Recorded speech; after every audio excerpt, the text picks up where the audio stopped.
Good morning, SOC 100 crew. Good afternoon, good evening. Welcome back. We're on day 13 over here of the SOC 100-1 course coming along to Enterprise Windows Networks. Glad to have everyone with us. Let me know if I'm still muted, by the way. No static? Cool. Good. Yeah, I kept the Quest headset away. Let me know if it comes back, though. Because I plugged in my Xbox now near the same area. So if it comes back, then that has to go as well, too. But I actually ordered in a small 2.5 gigabit switch. It's coming today. So I can fix up. I've got way too many like wireless things going on at home that is really starting to mess up with the network. It's just, it doesn't matter what channels I put them on. It doesn't matter what separation. So, cool. Nice. Good. Sounds good. Good to have everyone here. So, who do we have in chat? Nice little early morning crew so far. Joe, Karina, KS, Abe, Cyber, Hot, Garbage, IT, Jacopo, Naman, Original, Black and Patricia, Starlight, Zeno. Nice. Morning crew rolling in. Yeah, sounds like trying to find a reason. Yeah, I know, right? Yeah. I'm like, oh, you know, I think I could improve this connection from like a 2.5 gigabit to a 10 gigabit that I clearly don't need. So I might as well just go and do it because I should. Yes. Should. What's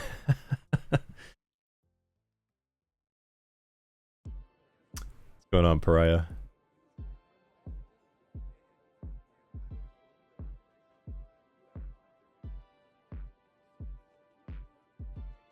Right. Starlight Morning CI, SOC 100 crew, back in the house. Boom.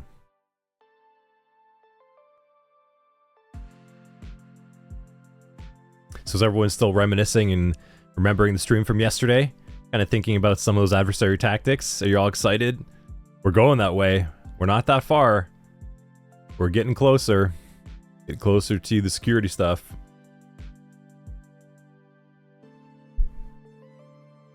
Getting real close.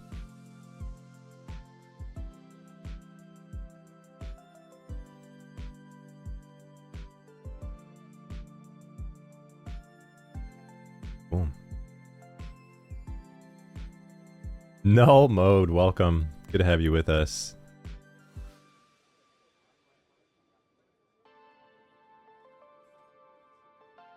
Yeah, it's a lot, but cool, right? Yeah. It honestly kind of reminded me of our Facking Fridays that we used to do that we're going to come back to. We're just kind of like, there's so much streaming going on, we just need to kind of find a way to fit it back in somehow. But that's what we were doing in the summer, was we would do like a PCAP analysis together, a compromised host analysis together, and we'd walk through it. So yeah, definitely going to start bringing that back soon. The fall cohort's wrapping up right now. That kind of relieves a little bit more time. There's a bunch of grading and stuff, the things that have to happen from the VSOC to CDCP coming up, so we're definitely going to start fitting that stuff back in. Hades, welcome back. Yeah.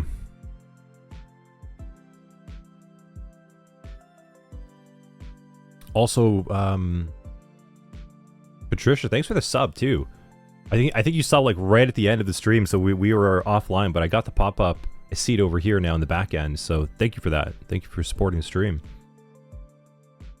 You are now a defender of level effect. More things coming for all you defenders. I don't know if Timothy's over here as well too, but he followed. So once again, thank you. I thank you all for being here. So, Windows Enterprise. Thanks for. Windows Enterprise. Windows Enterprise. This is a really important module. I feel like I say that about every module, but truly, this is a really interesting module. CI is asking, are you guys locked in for the new cohort dates for next year? I think we need to bump it up 1 week, CI. I was looking at the calendar, so kind of, actually that's a good question we can maybe cover real quick. I look at the SOC 100 stream calendar. We originally had the cohort to start on February 24th, so literally like the Monday after everyone's doing their certifications and everything. So I think we need to bump that up just like 1 week. Give you all like a break, a bit of a breather, some clearance. And then we can start into the CDA for those of you that are starting from the SOC 100 side and rolling right into the next live cohort.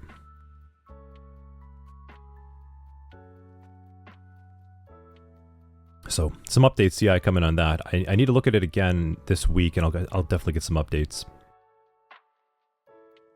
TomTom's just checking the Windows Enterprise material is still locked.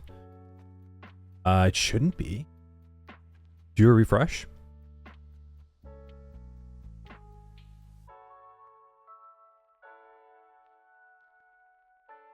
Yeah, Karina, maybe like a 1 or 2 week clearance. I need to see, because like I don't want to delay it too much, and I don't want you students to feel like you have to like wait so long. Like it is good to stay in the flow. Things do start to reinforce themselves, so we actually really encourage students to not just like rote memorize and rote stuff information in their brain, because it's quite ineffective. It's more effective to just keep going with the current and like keep layering it on slowly. It's kind of like when you learn how to ride a bike, you can only stay on training wheels for so long. Just give it a good push. So it's still locked for you, Demorier. TomTom, it really shouldn't be. Do I have a quiz? Oh, whoops. Sorry. Wait a minute. There was another content gate over here. That is my mistake. Let me it's a hidden one back there. Let me just real quick remove that.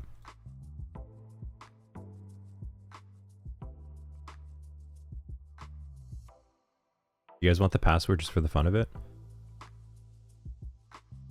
I'll give you the password just because you're here, so you can have some fun with it.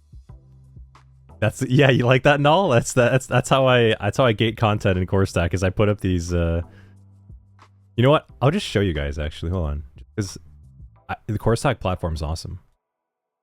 Let me just kind of show you. So all what I did, because we can't gate content yet, so just kind of want to show this real quick.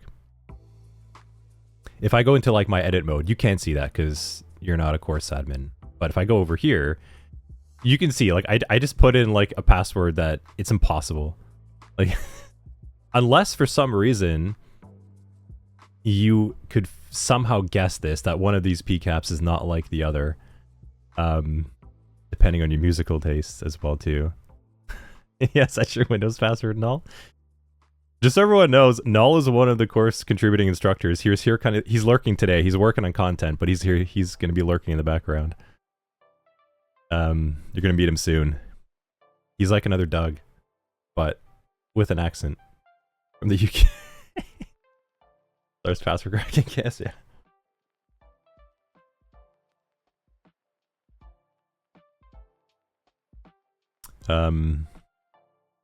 So yeah, I mean, you go if you want, go put that in. But all I'm gonna do is I'm actually just gonna delete. Bear with me. I go and delete content gate, and I go back to preview now. Super cool platform, love it. Love the core stack. Now the Windows Enterprise Administration module should be on for everyone. Just do a refresh.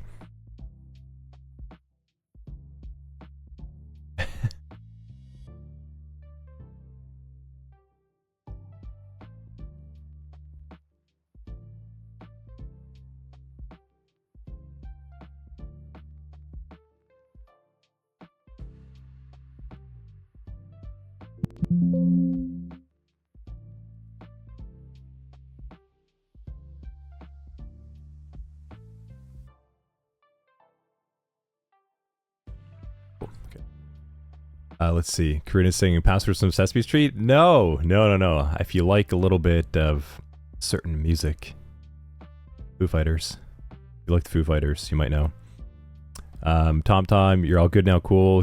tool like John the Ripper, which, I mean, Jacobo, I guess you could spam the core stack platform, but please don't.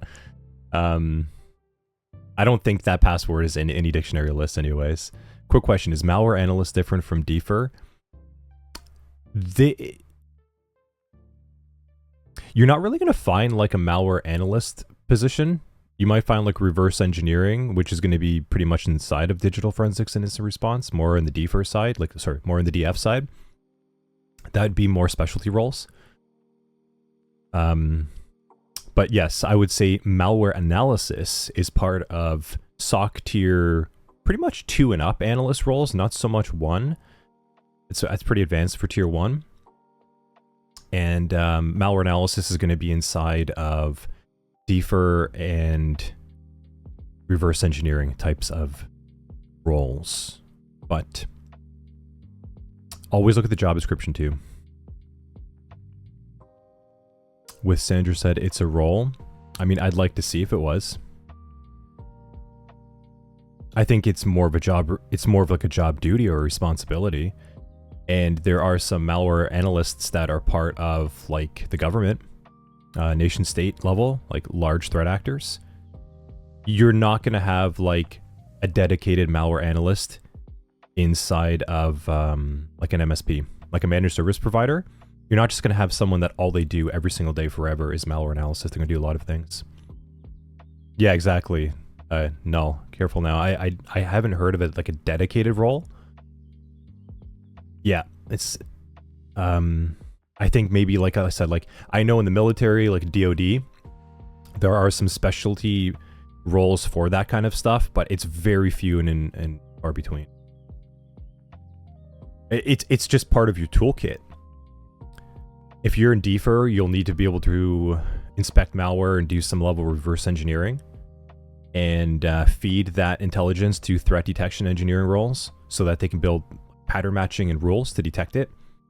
And if you're an analyst tier 2 and up, you'll be triaging tickets and likely involved in some deeper compromises where you might have to extract some malware, run it through a sandbox, take it apart if you can, and again, feed that to detection engineers.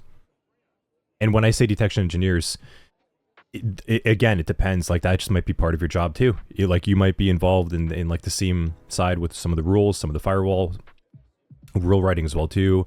You might be involved with some of the IT group policies that we're going to cover too. Yeah. Malware analyst job.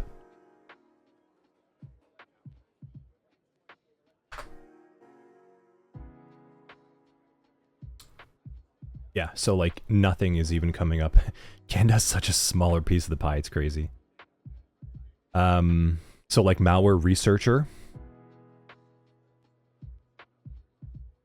Probably related to something like a contract with the government, DoD, something like that, or maybe like a consulting firm.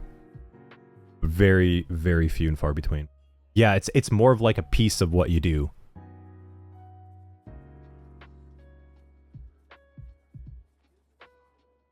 Cool. Well, let's jump into stuff. Everyone, if I may like it, mobile forensics free training at sorry, I mean you have your links disabled.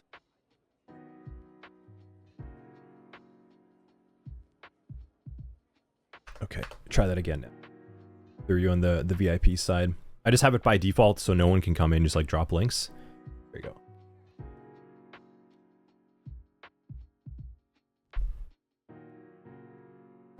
Cool. No. I think you can. Yeah, you're a VIP. No, you can't drop... Yeah, you can't drop, like... No, that's not going to work. You'd have to drop the actual link. But... No GIFs here. No GIFs, no GIFs. Tomato. For all you in the crowd.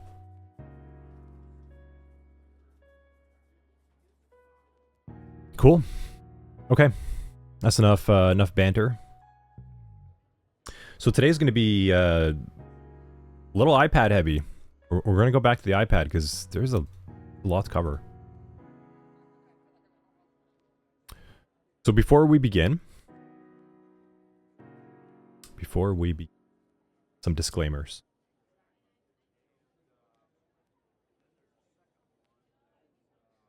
I can't be held responsible if you start to enjoy this stuff so much that you want to become a sysadmin.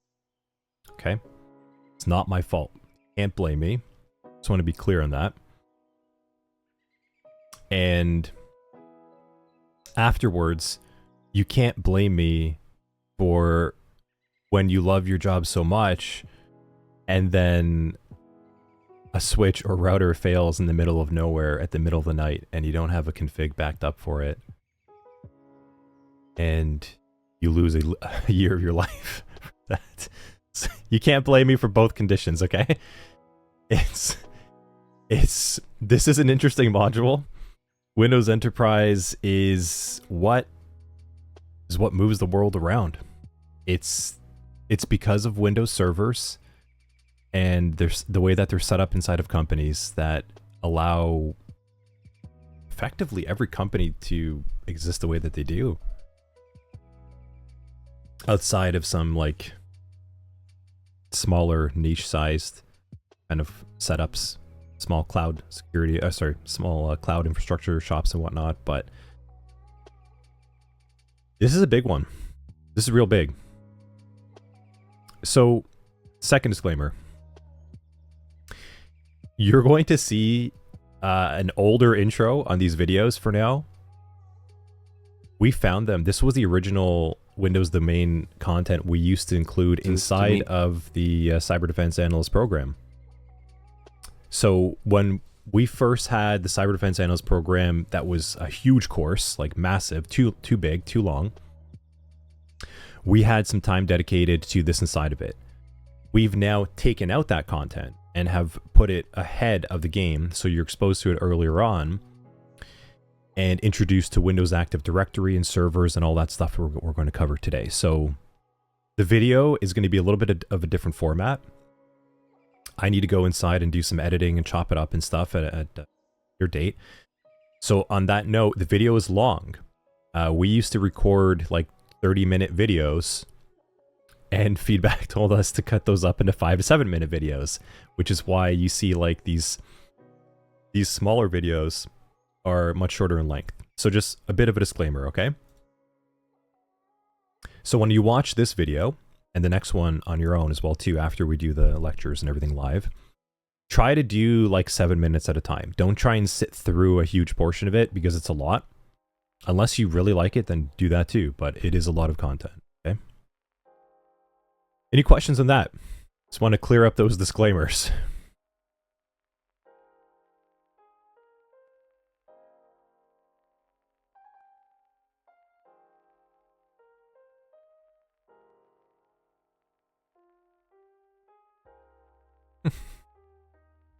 Right now.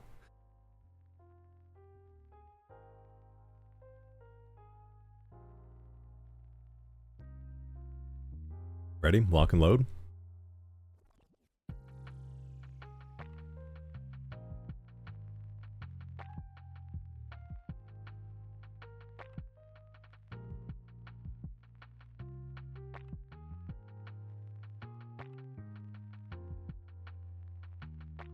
Cook. Okay. No questions then. Seems like everyone's ready to go, or just getting in the mood, getting their coffees ready. Let's do it.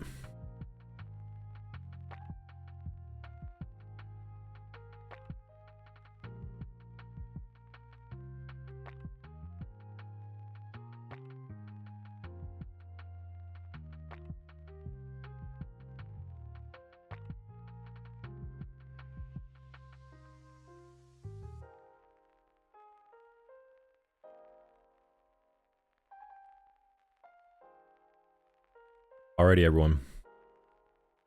Let's jump into Active Directory and Windows. So I guess the first things first, before we can really begin, we need to talk a little bit about history and where this all kind of came from, as we do with all these things, like as we first introduced. Now, Active Directory is essentially just a giant database. Decent image on it.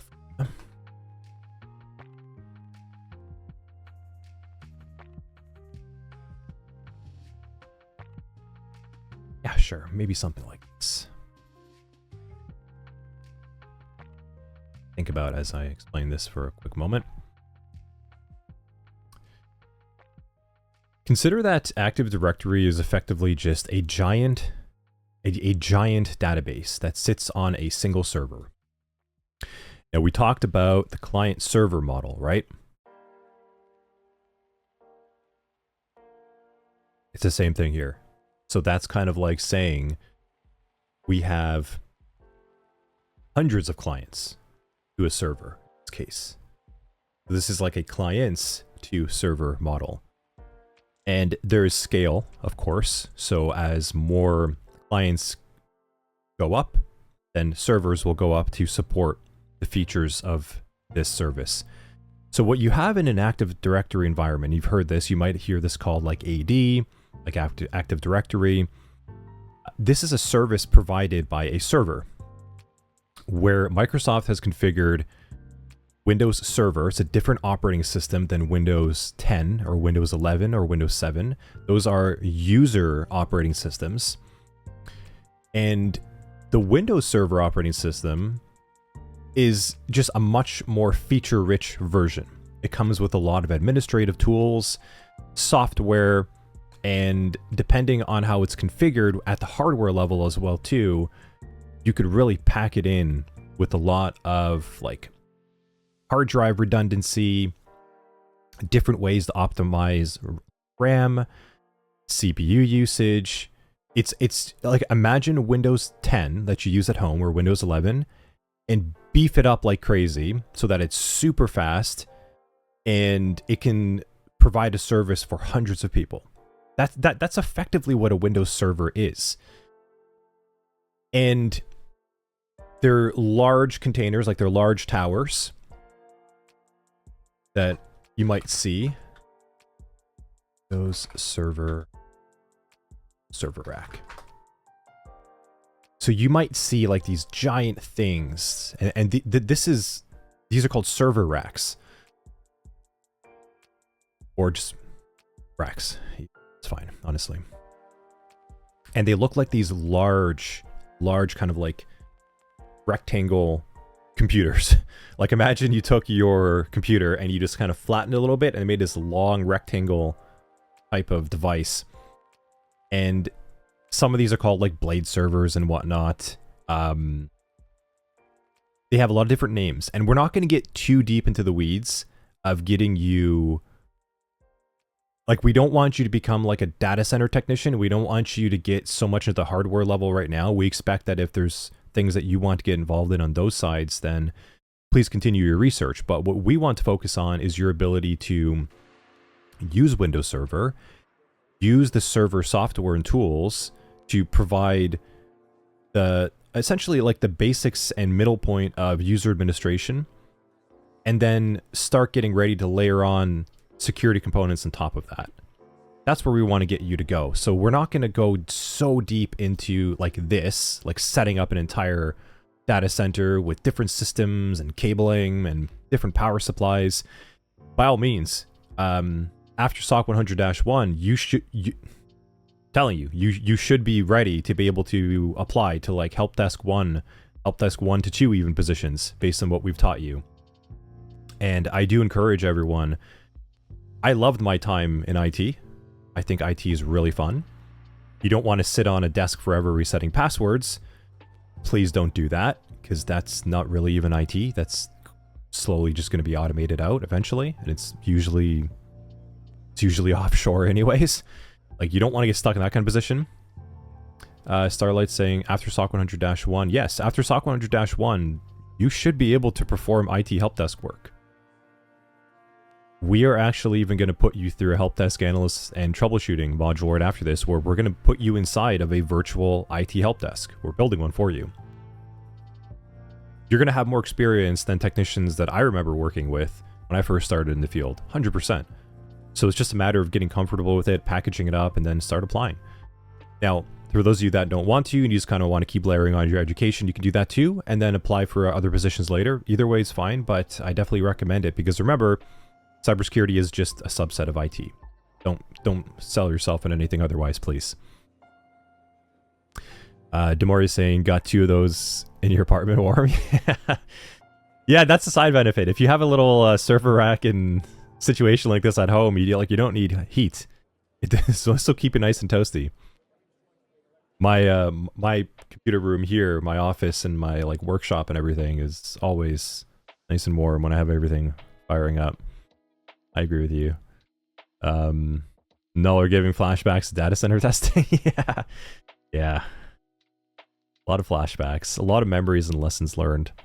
You'll get such good experience just like doing a stint, kind of working and figuring this stuff out. So yes, active. Man creates fire, man created server, yeah.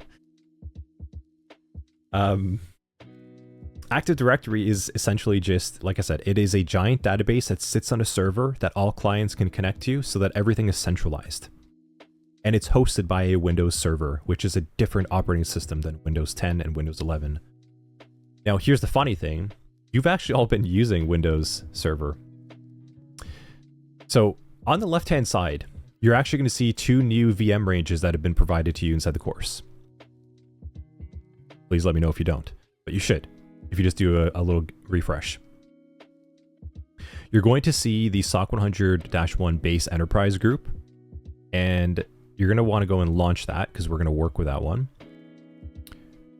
And don't start the preset yet, like save your credits. The preset enterprise group is another range that we've configured for you that is several labs ahead inside of the module to speed up the time. So if you break something really bad, it's likely going to happen when you start messing around with this stuff. If you mess it up and maybe you mess it up a couple times, then you can just use the preset range to start ahead. KS saying, just a side note, make sure to check out our home lab channel Discord. You'll learn a ton. Yeah. So like I know like KS and Sai and Daniel, a bunch of the others, they've started like a lot of activity in that channel. I know Demoria in there too. So we were going to introduce the home lab channel once we got to the home lab content, but there's been activity, so we just created it and people are enjoying it. But the expectation for every SOC 100-1 student will be to make a home lab, just as a heads up. So when we get to the career prep module, part of the talk that we're going to have with Chris, and then I'm going to walk you through building out your home lab of your own, that is the expectation. We want every single student to get their hands dirty. That is how you will be able to complete SOC 100-1. So Starlight, you're super confused about what a home lab actually is. A home lab is an attempt by you to replicate a work environment with virtual machines. So you see these little ranges here on the left-hand side? That would be like if you were to set up a Windows server at home or a Windows workstation with a server, and then you would manage it like you would at work. That is what a home lab is. So you want to try and emulate a work environment at home so you can test it. You can run malware through it. You can configure users, configure software. It is a learning environment. That's what a home lab is. Now, a home lab after that, what people like to do is turn it into services for themselves. So they'll set up like a network storage where they can watch all their movies, all their shows. They'll set up like a backup so they can back up their home network. There's a lot of things that you can do for yourself. And that's what people do afterwards with their home lab. Starlight's saying, do I need to purchase hardware? Not necessarily. So the way that we're going to teach you to build your home lab is to scale. Depending on your resources, we're going to have you maybe create one virtual machine, just at least to learn how to do it and then work with it. If you have more resources, if you have 16 gigabytes of RAM on any laptop, any computer, that's enough. If you have 8 gigabytes of RAM, it's going to be a little tight, but we're going to show you how to do that stuff too in a different way. If you have 32 gigabytes of RAM, you're golden. You can make a virtual SOC at home. that you could train in yourself with 32 gigabytes of RAM. Easily. Heck, you could do it with 16 even. It's just going to be super tight. Does that clear that up a little bit, Starlight?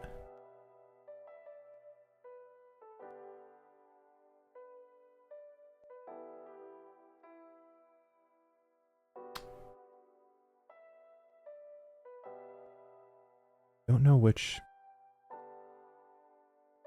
Never mind. Nell's saying if you could build AD in a die. Yeah, well, there's a lot of advanced stuff we can do a bit later. Same questions. Yeah, look, Karina Starlight. I was the same way when I first started. Everyone's like, "Oh, build a home lab, home lab." I'm like, "What the hell does that mean?" What on earth does that mean? I don't know. But yes, it's effectively just using your computer hardware at home to create virtual images, virtual machines like this, like your virtual range here on the left-hand side. So you could make like a Linux workstation, you could make a Windows workstation, etc. And you want to try and replicate an actual work environment in the field. So here's an example. Say you wanted to go work in IT help desk. Say you wanted to go and like start off in IT. An IT company is responsible for managing like the user accounts, groups, software, policies, what they can and cannot do, and also ensuring that their systems work. So what you would do is build a home lab with that exact environment. You would create a domain user, like a regular user, like a company employee account. You would create groups for them. You would set up policies for what they can and cannot do. You would do remote installation and remote support with your virtual machines on your computer. That's where you're going to go.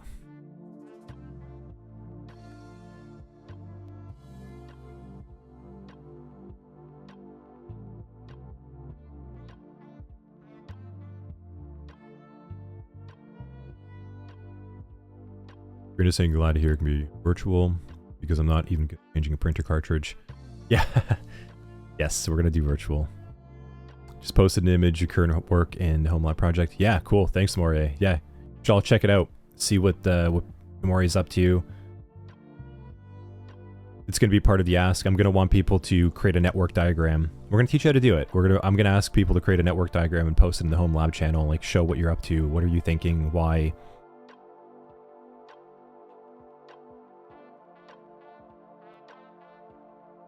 And I said it on another stream. I got my first technical job offer because I built a home lab. I just walked them through my home lab and what I did. And they're just like, okay, then you know what to do. Then you know what to do on the job. So they gave me a technical interview and I had to take it home. Like I had a weekend from Friday to Sunday.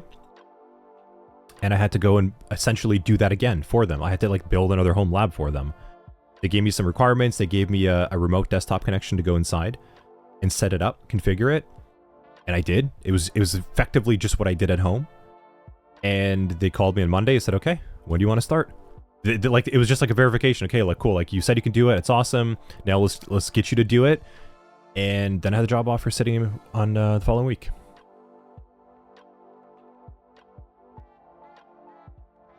And that kind of story you'll hear commonly is where people go to the interview and they're just like, oh, like, I'm just going to walk you through my lab. Like, I'm going to walk you through what I did at home, like my home projects and stuff. That's how you get work in this field. Not like, oh, I went to this school, I got that cert, I got this. It's nice. It's nice to know that you have that. But truthfully, we want to know if you can do it. And there's nothing better than putting a portfolio up of your work. That's the truest sentiment. So, Kim Fried saying, isn't it complicated to get a free Windows Enterprise license? My tiny home lab gets at DHCP currently from VirtualBox. No, Kim. You can set it up your own. You can download a Windows Server ISO. There's a period you can use it. We use the same licensing over here as well, too. Yeah. Exactly, Damari, 180 days. Yeah, Nell's saying the lesson here is not that home lab's messing around. Exactly, it's a home laboratory. Yeah, like Dexter's Lab. That's what it is. For those of you that ever watched Dexter's Lab. Remember this show? Did anyone ever watch this? Omelette du fromage, yes. And he's like tinkering away and everything. This is what you're gonna do. You're gonna build, you're gonna become Dexter.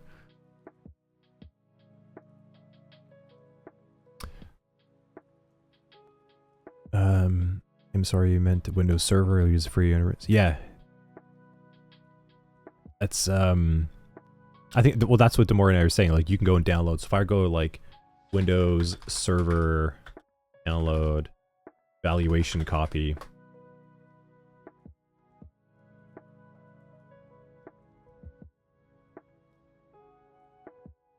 So you would effectively be able to do with this. We're also going to show you the cloud way to do it. So if you have limited resources, there are free tiers inside of AWS where you can build some of this for free. Just don't go over it because then you'll start getting charged like a couple dollars a month. But yeah, so this one expires in 180 days. So you would effectively build that home lab, you would set it up, and then get a lot of experience. You can kind of rebuild again. There are snapshots you can take, kind of reset your counter as you go along, etc.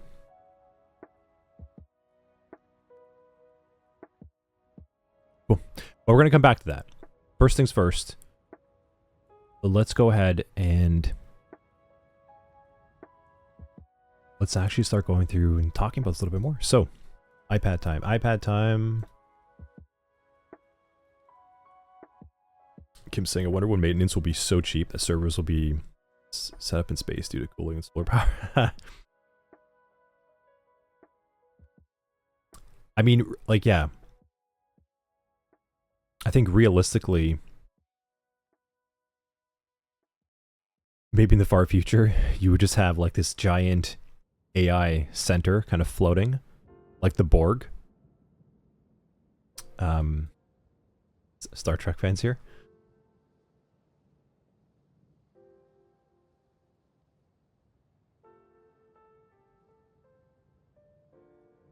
Now, I think like eventually, yes, like we're probably just gonna have these giant Borg cubes that are like flying around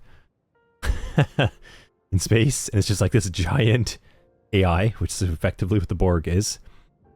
The Borg cube is just Kubernetes, yeah. Nice, Dragon, yeah, totally. Yeah. Kubernetes. Well, I wouldn't be too sad of a future, Null, because like the Borg cube is just like a giant cube of fun. That's if it's Kubernetes, it's not that fun. But if it's a giant cube of Kubernetes, I want out. I don't want to be part of that future. But if it's a giant cube of like VR gaming, anyway. Okay. Let's talk more about this stuff. All right, so before Active Directory, what happened? What happened in this world before all of this? Well, before Active Directory, there was actually it was called Windows NT domains, and it was kind of similar. It was effectively just more servers with centralized management, and they used a lot of older protocols. And I'm starting with this because this is important to understand that these older protocols are actually still around. Now, a huge component of having a centralized service, and we think about this like our good old node, right, in the middle. Imagine we had a Windows server over here in the middle.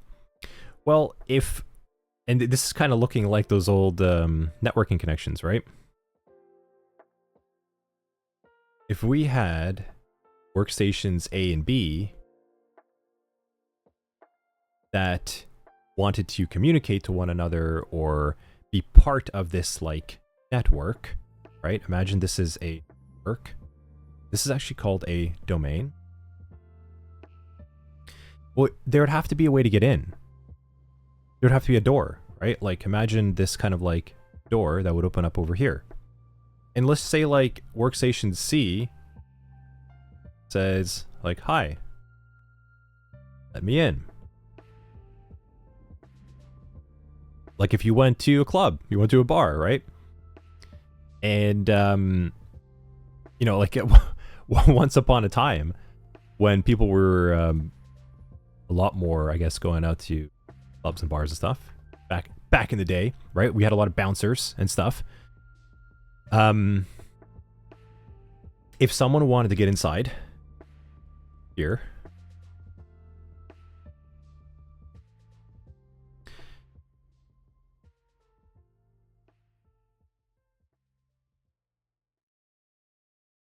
you have this person at the gate.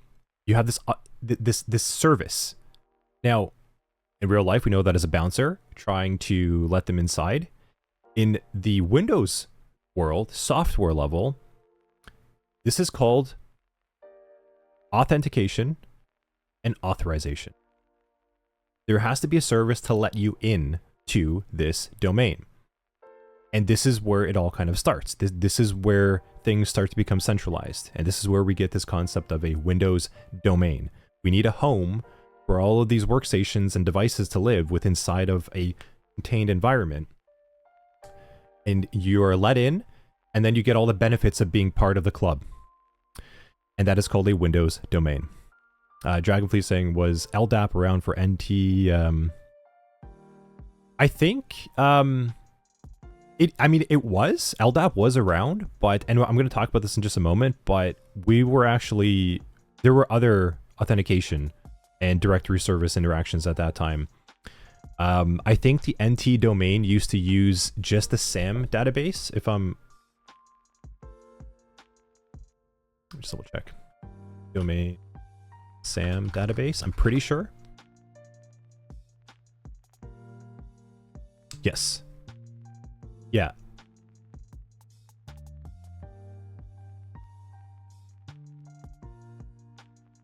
Yes, okay. Yes. So effectively, yes, it was. So NT used a different database, a different authentication mechanism. It wasn't that great.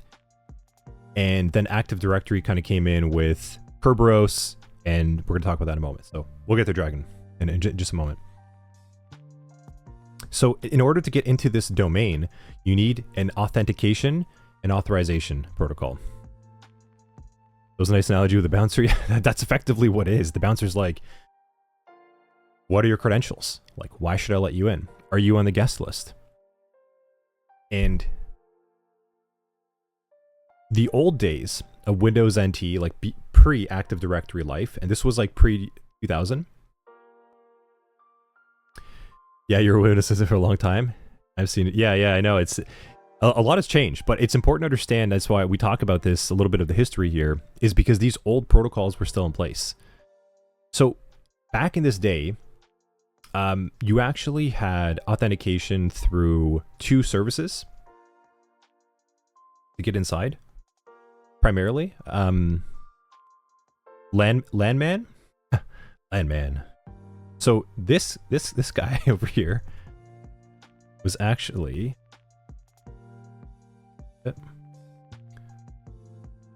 you can remember him as the LAN Man, okay? And it wasn't a fun kind of LAN. Yeah, we're going back now. And NTLM.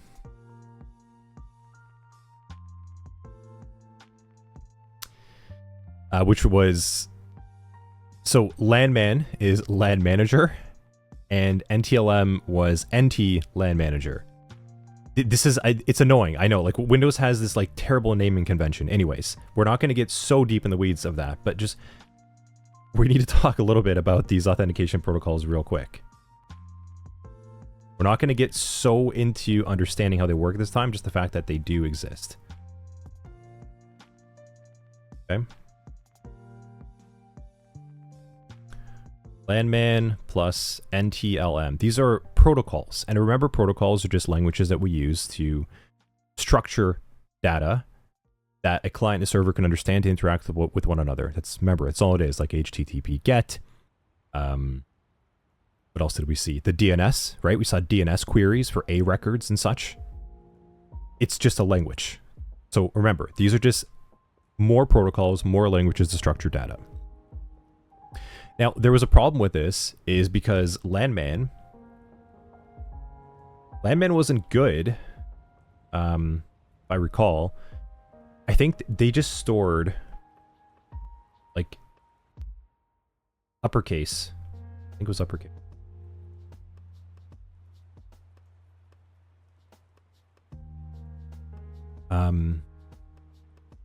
Uppercase password, uppercase plus a hash. Okay, so that's like a really weak... Imagine you just put your last name...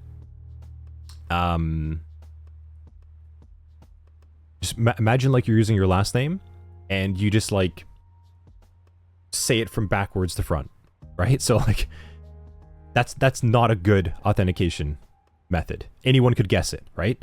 So that's just like a high level concept for a moment of like how weak it was. It wasn't great. And we're going to talk about encryption and coding later, remember? This is coming up later. NTLM was similar, but they had this sort of like challenge and response is what it's known as. And I want you to kind of become familiar with this concept of challenge plus response.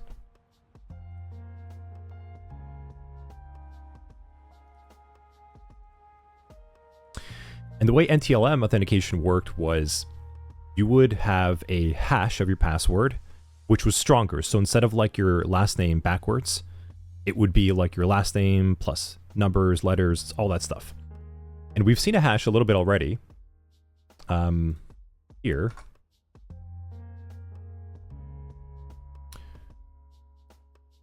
Let's go back over here. MD5 hash generator. I'm just going to put in like Anthony.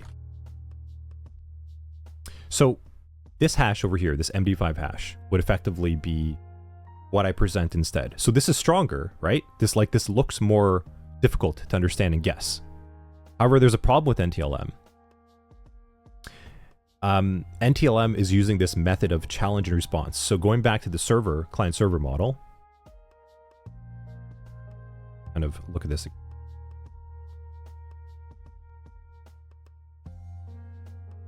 We're going to go right back to the domain.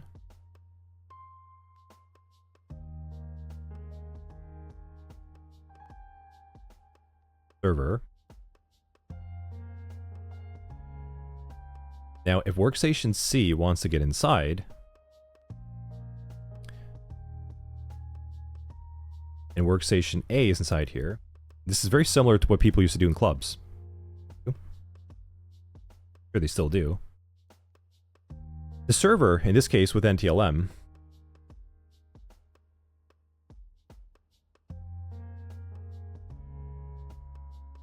server is going to say,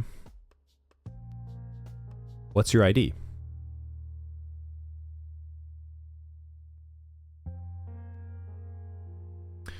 Now, if C presents their ID to the server, but the server doesn't have the ID of C, well, server only has the ID of A.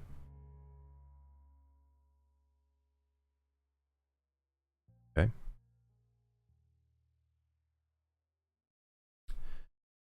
Now, C is not going to be able to come inside of this domain with this NTLM authentication of challenge and response. So the server says that's the challenge right here.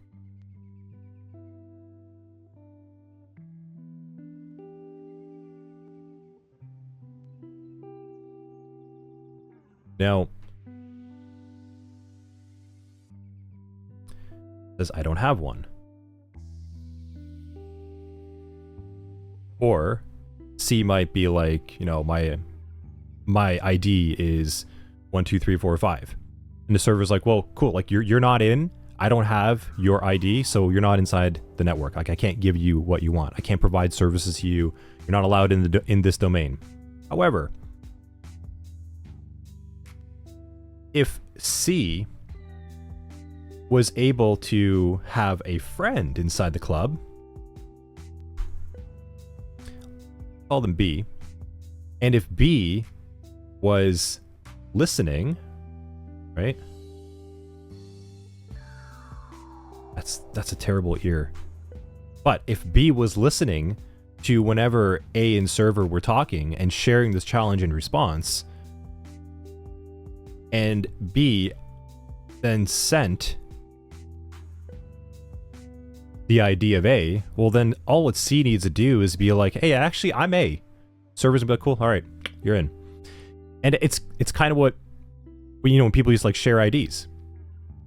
Like, someone gets in the club first, someone gets in the bar first, and then they toss their ID like out the window, or like their ticket, whatever have you, right?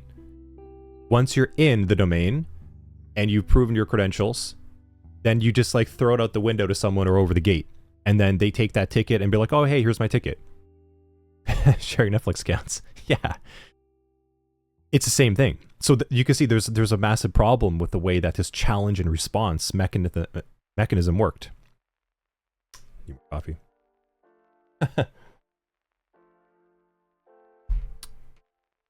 Just about anyone could do this. And this is actually an attack called pass the hash.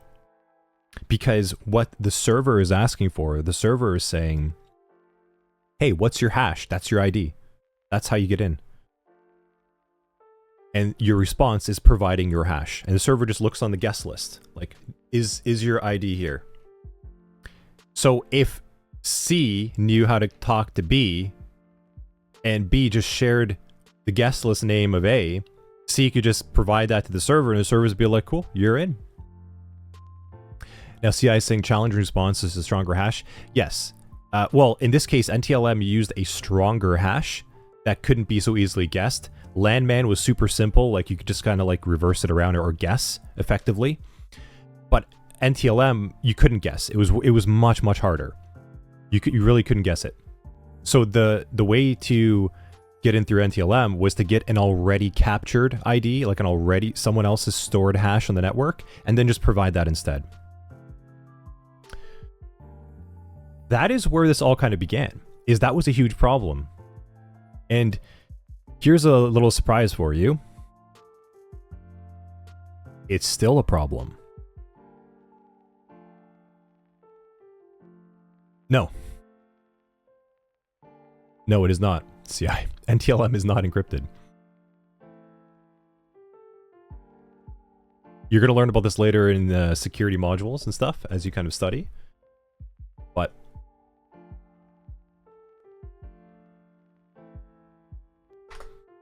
so let's take a look at this. I'm sure one of these blogs will talk a little bit more about depth. When you perform this type of request, you would just be able to drop the NTLM hash of a user account and you'll just be allowed in.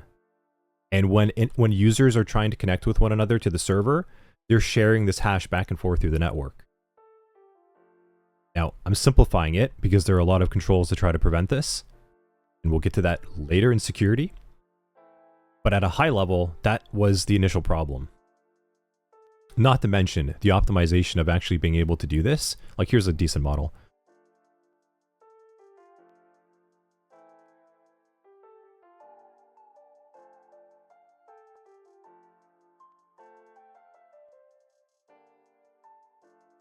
Yeah, this kind of works for it too. So like workstation 1, the attacker is kind of just sitting there, they steal the hash, and then they just impersonate. Yeah, it's not as much of an issue anymore, but it still is.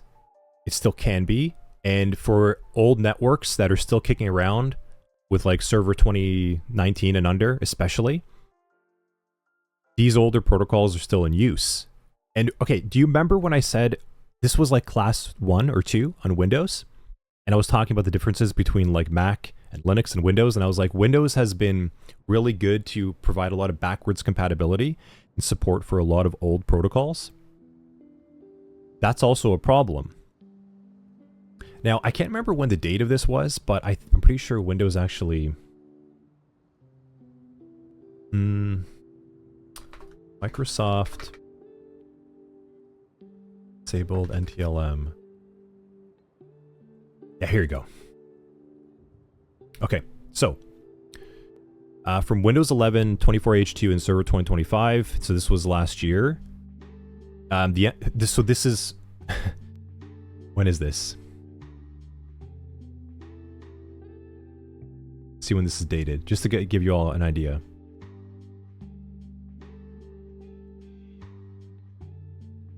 June 4th, 2024. It's finally dead. 24 years of this old protocol support where you could just kind of pass the guest list, pass the ticket over. 24 years. And that's for the people that... And there's going to be a lot of companies that aren't upgrading. Now, I like to call this job security. Maybe Null might agree with me. For us to be able to have jobs to go tell people, what are you doing? Like, you need to go and fix this. This is why you are learning this stuff.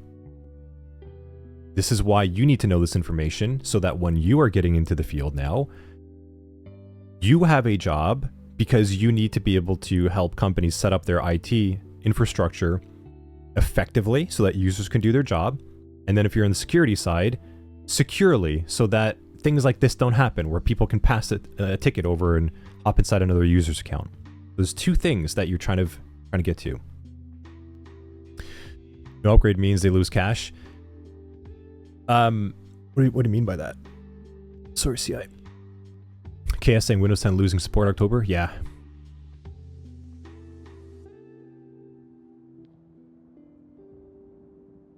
Sorry, excuse me. What?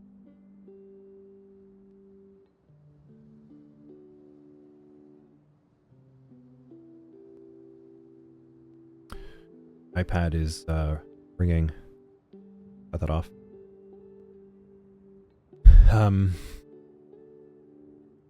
Like the org loses money. So the org is going to lose money in two ways.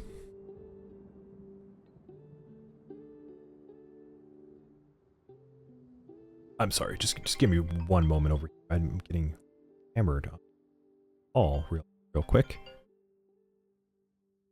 I was actually going to take a break here anyways, but...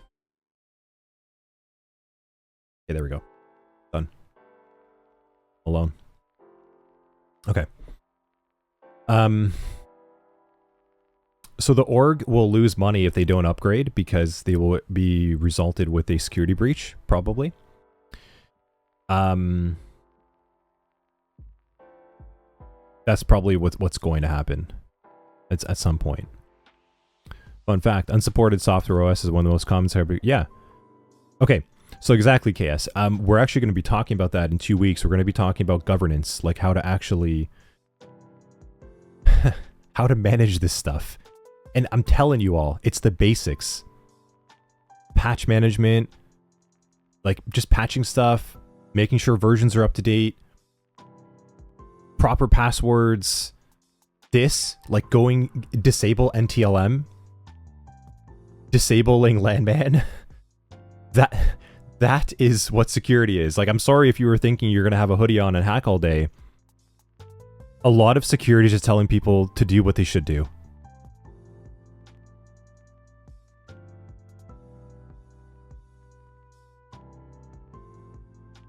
And this is why you need to know it. So kind of like, you know, Null's raising a pretty good point over there too.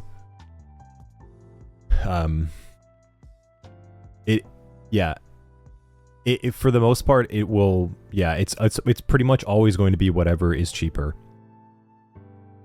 So remember early on as well too, I was trying to explain that IT and cybersecurity are non-revenue generating departments. Your job is to help the business spend as little as possible to be as safe as possible within the resources that they have.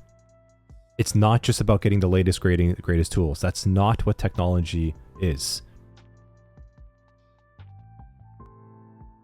2017 WannaCry should highlight how important up. Yeah. Yeah, we're gonna cover some good stuff around that in the CTI Cyber Threat Intelligence module coming up.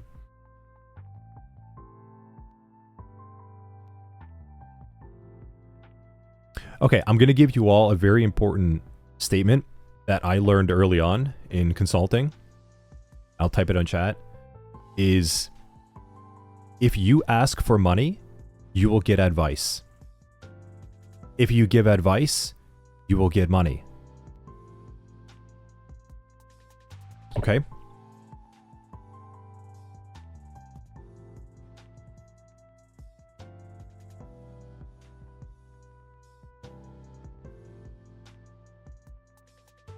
Remember this, please, when you're in the field and you have to convince and persuade the stakeholders who make the financial decisions on what to do. Try to veer away from as much as possible of explaining, like, hey, I need money. That's not the discussion you should be having. You should be doing your research. Or saying maybe unless you work for an MSSP, then you also generate money for the business. No, even then, you're a cost. So an MSSP is just, instead of having someone as like a dedicated IT professional for like a team of 2, like you don't need that. You don't need to pay a $70,000 a year junior sysadmin to manage 2 people. You don't need to do that. So you would go and find an MSP that would charge you like $10 to $20 a month or more, depending on how much you want to accept your risk. Then you would pay it to a company, but you're still a cost. IT is a cost of doing business. Same with security, is a cost. Now, yeah, you know, Starlight's saying companies like to save money in cybersecurity and they regret it when they get attacked. It happens all the time. Yes. Now, ideally, you can be in a position where you can provide good consultation and good advice. But it's a good spot to stop because now we have a bit of an idea of the history. Now we can talk a little bit more about Active Directory. So I'm going to take a break here. Please do go on, share your chatter inside.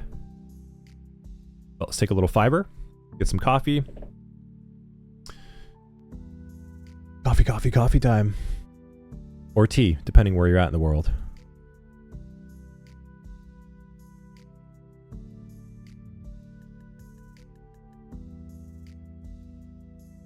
A cheeky tea.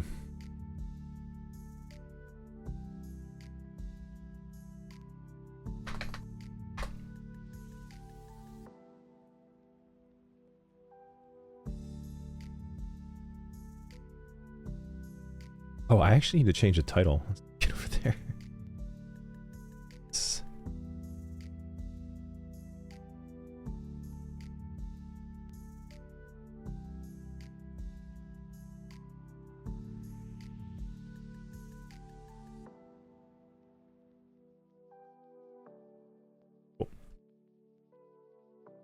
Yeah.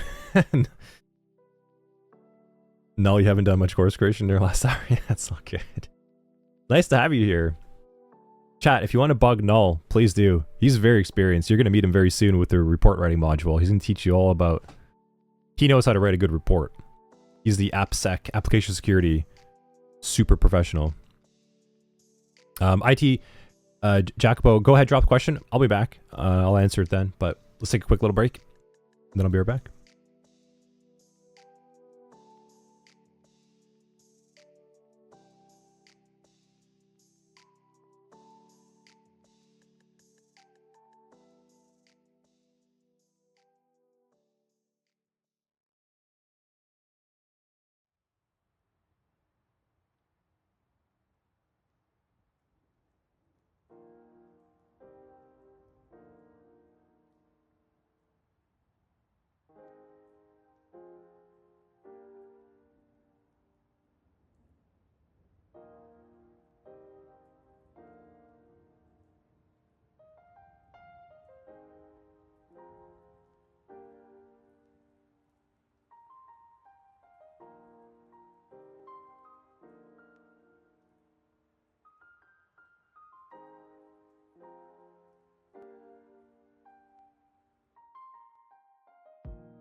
All right. Coming back in. Catch up in the chat over here.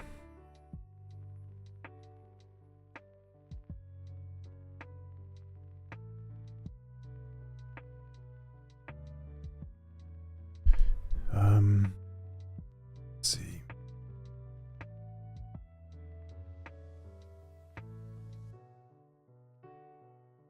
Null saying that obviously not been on these things, but yeah, for the SOC stuff, this is probably a really important lesson. Yeah, Null looks at Twitter every day and sees endless chat around bypasses and misconfigurations, new attacks and Windows. That makes me think that anywhere you have a domain is going to be an endless battle against baddies. Yeah, 100%. If it's not LAN Man, if it's not NTLM, it's going to be something else. The Windows domain is robust, but it's so broad and extensible that there are many cracks and ways to get in as a result. Hackerman, thanks for being here. Doing well. How are you? Started 20 years ago with legacy protocols. Yeah. Recently watched. So Jack, what you're saying? So recently watched you talk about pen testing fundamentals. Oh, yeah, that's right. You told that pen testing fundamentals course 100 will be back. Yes, it will. Will be organized like this. I'm asking because I'm unsure about starting parallel path red teaming. But if you're going to deliver, yeah. So I'm going to do something similar, yes, to this. Spoiler, with the pen testing fundamentals. Going to do a similar type of stream and kind of do it live like this and walk you through it as well. Yes. So that's going to come in the future. So I'm really excited for that one because I think a huge thing that's missing in the pen testing space. So I've consulted for a number of years, been on enough engagements.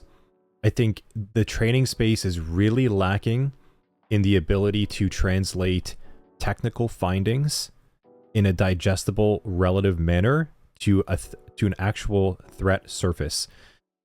And getting stakeholders to understand the value of what you're trying to say, I don't see that. And those aren't really, that's like a blend of soft skills and technical. Another thing that I see that's missing is the middle ground. There's a lot of red teaming pen testing content that is very shiny. Go in, like, run this tool, run this, run that. Oh, cool. Like, look what you've done. Fill out this input field and now get your badge. That's not pen testing red teaming either. That is just sort of like learning the tool. So I think what's really missing there is taking that another step further and getting a little bit purpley, getting a little bit in the middle, and getting more defensive with it. And that's kind of where I want to go, because there's a gap in the market for that too.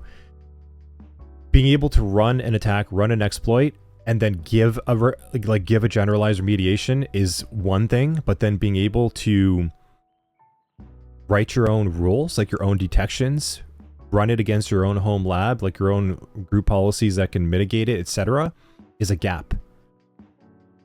So what I'm hoping is, as we build out this foundation right now and make sure that everyone's like up to snuff, they have the SOC 100 course, they have their baseline material, we can continue to layer content like that. So Jay's saying that's exciting. Yeah, cool. Yeah, Jackpo, so it's coming up. Hackerman, what about AI and cybersecurity? Yeah, huge. So we actually already have content on that. The applied data science tracks take you towards AI security towards the end. And we're going to continue with that route too, because that's important. CI, is it more beneficial to learn both sides? It is, but it also depends on what you want to do. How much you learn on both sides is going to... the more you learn on both sides, the more valuable you're going to be overall, sure, but you also have to be manageable with your time. So just keep that in mind. A good pen tester, a good red teamer has to have a strong defensive understanding as well, because the chances of you breaking something without understanding what you're doing is going to be pretty high if you don't have this defensive side first before getting into pen testing and red teaming. Or you're going to run into a lot of roadblocks and you're going to have a lot of struggles overcoming. We really appreciate Strackbo's clear learning path, afraid to get lost and to see where the resource is shining, but often, yeah, exactly, but often incomplete. Thank you. Thank you for the feedback. I'm glad you're enjoying this and this kind of like streamlined content. Yeah, KS, yes, so we are going to open up as well more of the cloud security, DevSecOps, IAM kind of stuff. That's coming to you. Jay Money, this is why I'm learning certain programming language to understand what I'm doing. Yes, exactly. Exactly. A good pen tester, a good red teamer should be skilled around scripting languages, programming languages, and application security. They should be skilled around everything you're learning now. They should understand servers and group policy and Windows domains. And they should understand stuff like this. Like this is why I'm teaching you this now about LAN Man and NTLM. Imagine you want to become a pen tester and you just like ran Metasploit all day. And then you get into a network and you don't even know that NTLM exists and it might be switched on, and that could be a way for you to perform and pass the hash attack. Or maybe it is switched on and you don't know how to configure it because you don't understand how NTLM works. So yes, as like Jay is saying, you do need to understand the programming side too for programming related vulnerabilities. Glad you're doing that. Good job. Cool. Alrighty. Kind of going back into all the Windows side of things. We talked about the history. So we're good in that. Now let's talk a little bit more about the Active Directory space itself. So now we're in the year 2000-ish, and we're now being introduced to LDAP, which we talked a little bit earlier. That is the Lightweight Directory Access Protocol. And this provided a much more robust kind of querying service instead of just like a database retrieval. And one of the big changes was providing like this hierarchy system with LDAP. Whereas like a SAM database, or you've seen the registry now, for those of you that are still new, the registry, remember with like keys and values, you'd like query a key, you get the value, query the key, you get the value. That's a very basic database. LDAP started to provide this like hierarchical structure where you have to kind of work up, almost like the file system that we've seen.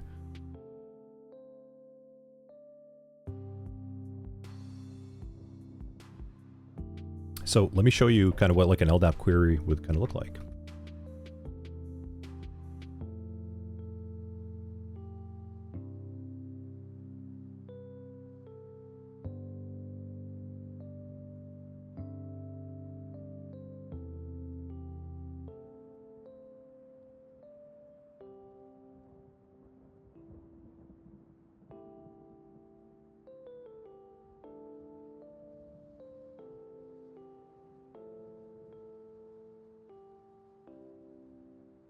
Okay, yeah, cool.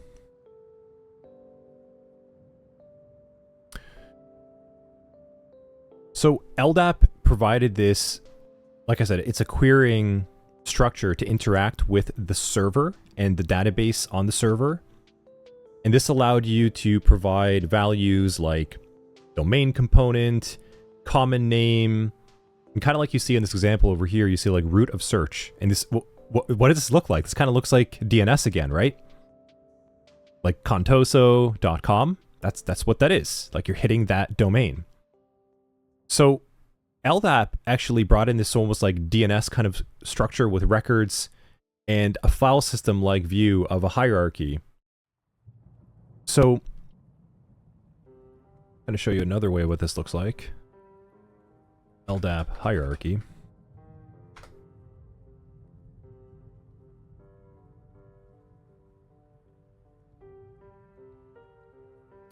Something kind of like this, actually. This is a good way to think about it inside your head, like a visual.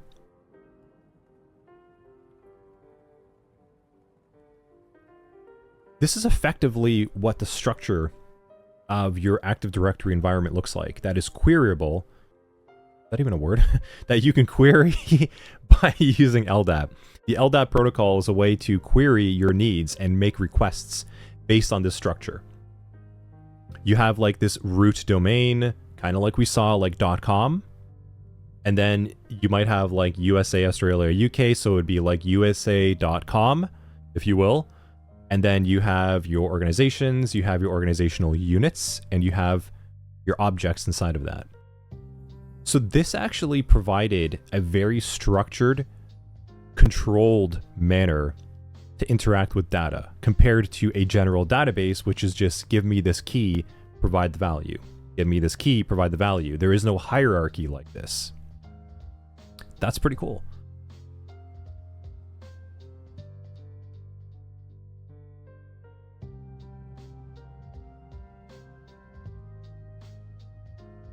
Now, something also got introduced inside of Active Directory at this time. We moved away from NTLM. Well, as you can see, we didn't really move away from it, but we started to get new protocols introduced. So instead of NTLM and LAN Man, we started to introduce something called Kerberos. So do you all remember? We looked inside the Wireshark PCAP and we saw the Kerberos CNAME string. Remember that?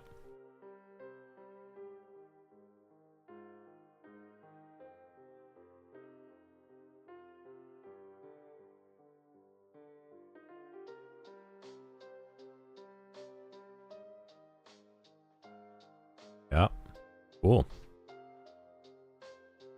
Kerberos.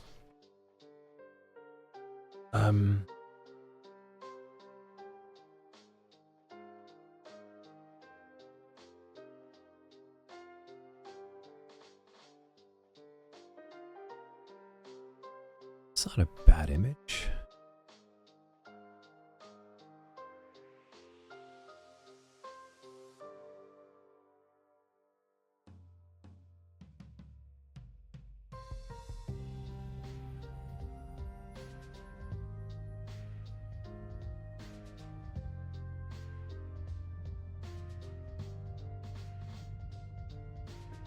Actually, it's pretty good.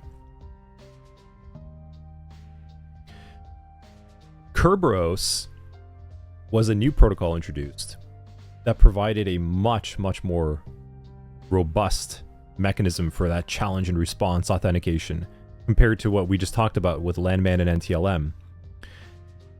And the way that it starts is you kind of have step one. You know what? This doesn't actually show the... You're going to use this image because I wanted to... Okay, saying some of these topics are in Sec Plus. Yes. Yes. Yes, they are.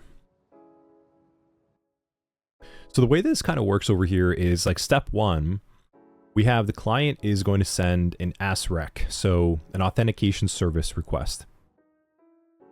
And they send their name. It's their principal name. They send their name like Anthony@goodcorp.com. And then a timestamp is encrypted with their password hash. So it's kind of like a more robust system at this time. So there's a timestamp, there's encryption, and the user's hash as well too. They then get the authentication service reply, ASREP. So you're going to see things like ASREC, ASREP, TGS, etc. Now, the domain controller is validating this. They're able to actually perform some decryption. This is all part of being enrolled into the domain, enrolled and being part of this club. They decrypt it, they validate it, and on the server, they actually have this thing, it's called a KDC. It's a Key Distribution Center. And I'll preface this, you're probably not going to remember all of this at the first time when you hear this. Kerberos is a little bit more complicated because there's a lot of back and forth that you're going to need to review this model a couple of times. So I'm going to walk you through it and maybe one more time as well in addition. So now if this is all valid, the KDC is going to issue a ticket granting ticket, a TGT. So you can kind of see this happening inside of the model over here. It's also encrypted with another secret key. And then there is this service request that kind of happens right after that, a TGS rec. So now the client is presenting this ticket granting ticket to the KDC, the Key Distribution Center, And again, a lot of new terms, so it's going to throw you off. You're like, I can't jumble this all inside of my head. So in a moment, we'll summarize. To the KDC to request specific access to something like a file share. The service then sends a reply back, a TGS rep, and then the KDC issues this service ticket at this point in time. And this is kind of like now the bouncer is giving you your ticket. There's a multiple step-by-step process. If this is a little unclear, think about it like this.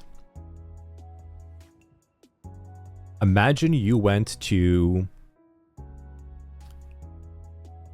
maybe like a theme park or a secret party or something you had to register to, and you provided your ID that you have, like your driver's license or something, and then when you get there, you go through a back and forth process at the gate, the booth, with like a single person that no one else can see and hear. And then that person validates you on a separate system. Kind of like your passport. Actually, this is a better way to think about it. Like your passport at an airport. You go and you book your ticket online. You then show up, you validate it, and then you get a new ticket. And then you're holding on to that ticket. And that ticket is going to be what allows you to board the aircraft. And then you also have to provide your passport again for like an additional check depending on layers of security. But that's kind of how Kerberos works, actually. There is an exchange where you provide some information to yourself to some other store, some other database. The database will verify you, and it's going to send you a request back. You're then going to show up to another place that can validate with that other database, and then you get a ticket. And then at that point, that ticket is what you use to access everything. Now, the reason why this is more secure is because there's no one in the middle to capture that. Unless there's someone very early on in that process. Very early on in like the authentication request and response. If someone is around there, then they can sort of get in. But you can see this is much more secure because there's a separate process for authentication. And then there is another process that says you've authenticated, and then you provide a ticket, which is like your passport. And then you get your actual airport ticket to walk around the place and board the aircraft and get your resources. Does that make sense? Because this is a hard concept to grasp at first.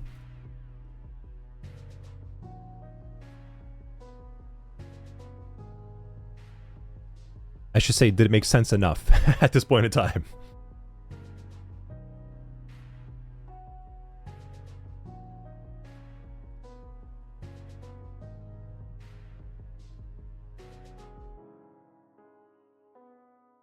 Okay. I'll give sort of like the high level again. Think about it outside the lines. Because we're actually going to do an analysis of this later in the help desk module. We're going to do like a PCAP analysis. If you were to book a ticket to fly to another country, like you'll do it from home, you log on to Expedia or whatever it might be, the aircraft website. You have a passport. That passport was given to you and authorized by the government. The government consider this to be like the domain, list like this country that you're in.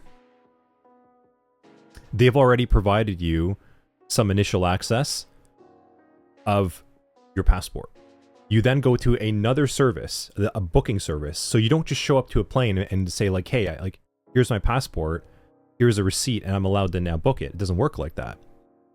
Instead, you go to the aircraft website or Expedia, you book there, there's an exchange that happens, and then when you show up, you just present your passport for verification, but then the machine or kiosk, it prints you a ticket, a boarding ticket. That boarding ticket now allows you to get onto the aircraft. That is very, very similar to how Kerberos works.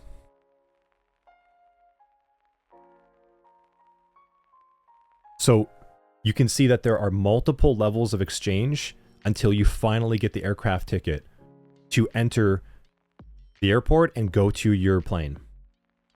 That is how Kerberos works at a high level as well.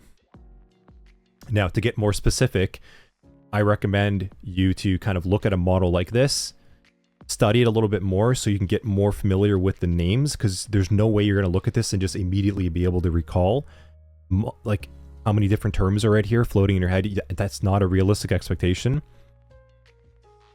So later, you might want to study this a little bit more and kind of map it out with a flow of trying to figure out how that it actually works.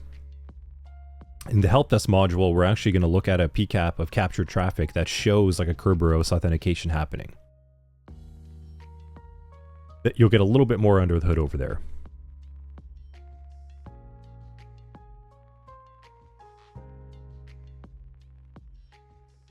Let me know if that kind of makes that's enough sense for now. Seems like CI kind of feeling that.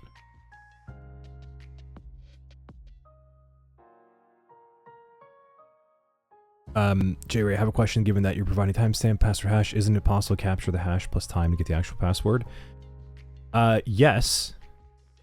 Yes. So there are more advanced ways to kind of get the hash harder to harder to reverse it. But you could potentially be able to get in the middle. And that's where you're going to learn about, like, if you go to Kerberos, exploit.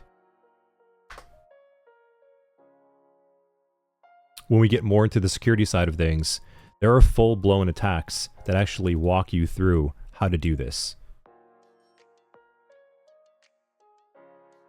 So as Reap, so the authentication response, right, is roasting. You retrieve the hash and you just brute force it. So that's one way to do it. There's Kerberosting. So this is an attack that retrieves the application service hashes that can be brute force offline. Again, this attack targets Kerberos service tickets rather than the ticket granting ticket. So there are multiple, just like with anything, and that's kind of what Null was saying too, is that it's not perfect.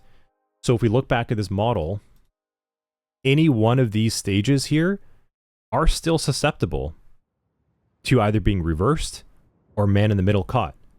But it's just that we've provided so many layers that it is quite difficult to get inside there and be able to get a man in the middle attack happening.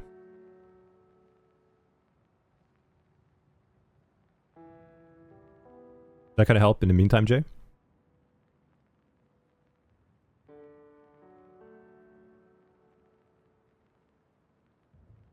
Yeah.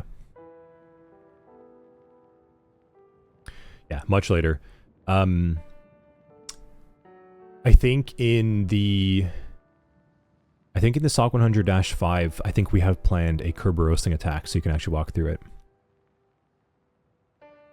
I was saying Kerberos like a three-headed dog. Guards the cookie garden, say the magic words plural to enter. Yeah.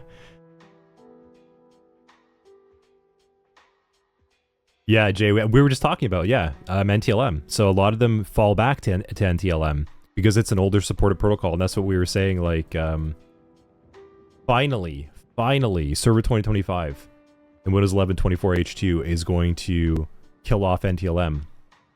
But pass the hash is still a valid attack vector this time.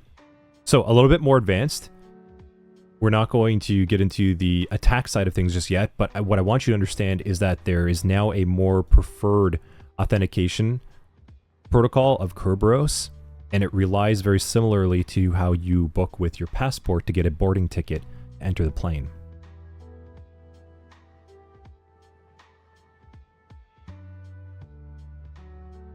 Okay.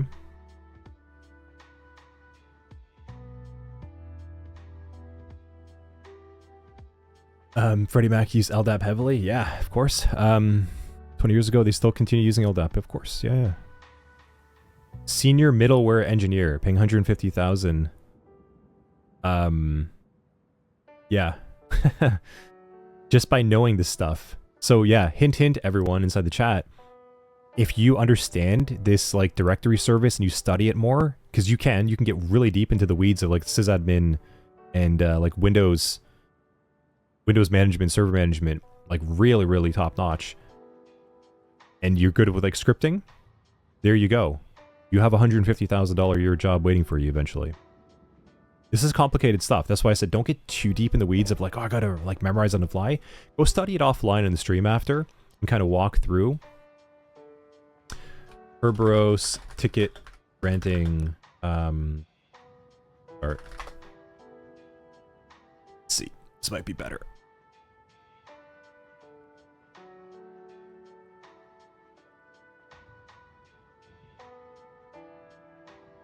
Oh, that's not good. Oh, what is this?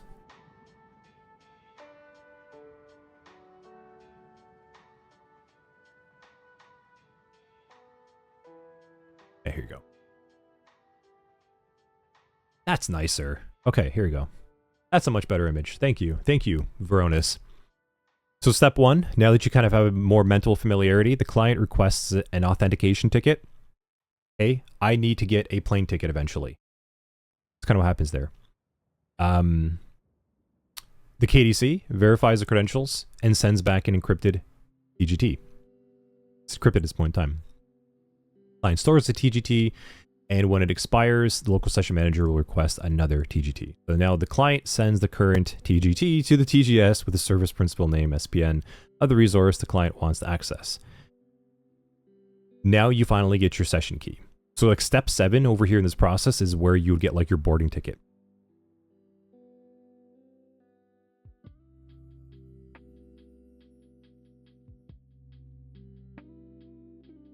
Complicated stuff. There's a lot of protocols in action happening over here.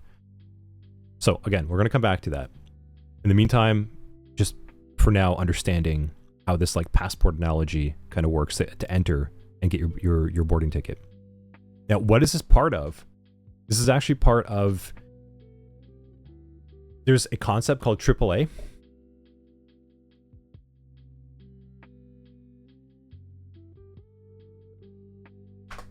This is one of the benefits of having a Windows domain. We have these 3 concepts over here. We have authentication, authorization, and accounting. Remember, to get inside of the domain, inside of the club, you have to have some form of authentication and authorization of what you can and cannot do and where you can go. Like what kind of ticket are you buying? Now at a high level, authentication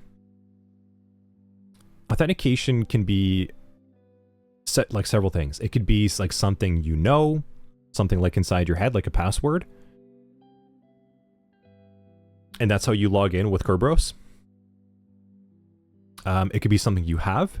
So maybe like a non-Kerberos type of authentication, or maybe integrated with it, could be like a YubiKey, smart cards, tokens, one-time passwords.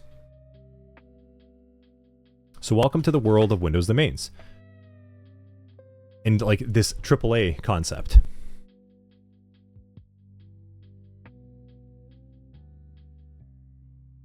We now start to provide some advanced security and control measures. Finally, there's something you are, and that's like your biometrics. So for those of us with our phones, right, and we want to be able to open our phone, some of our phones have biometrics to scan our eyeball, and that bypasses this authentication process entirely. But all of this is authentication.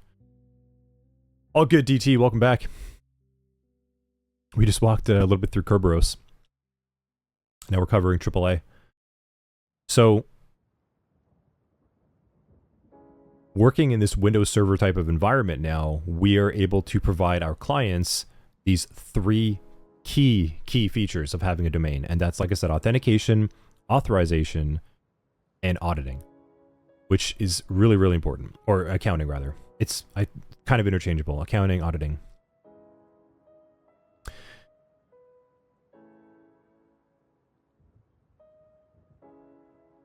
Authentication is... I want you to get more familiar with that term and starting to think about authorization right after that.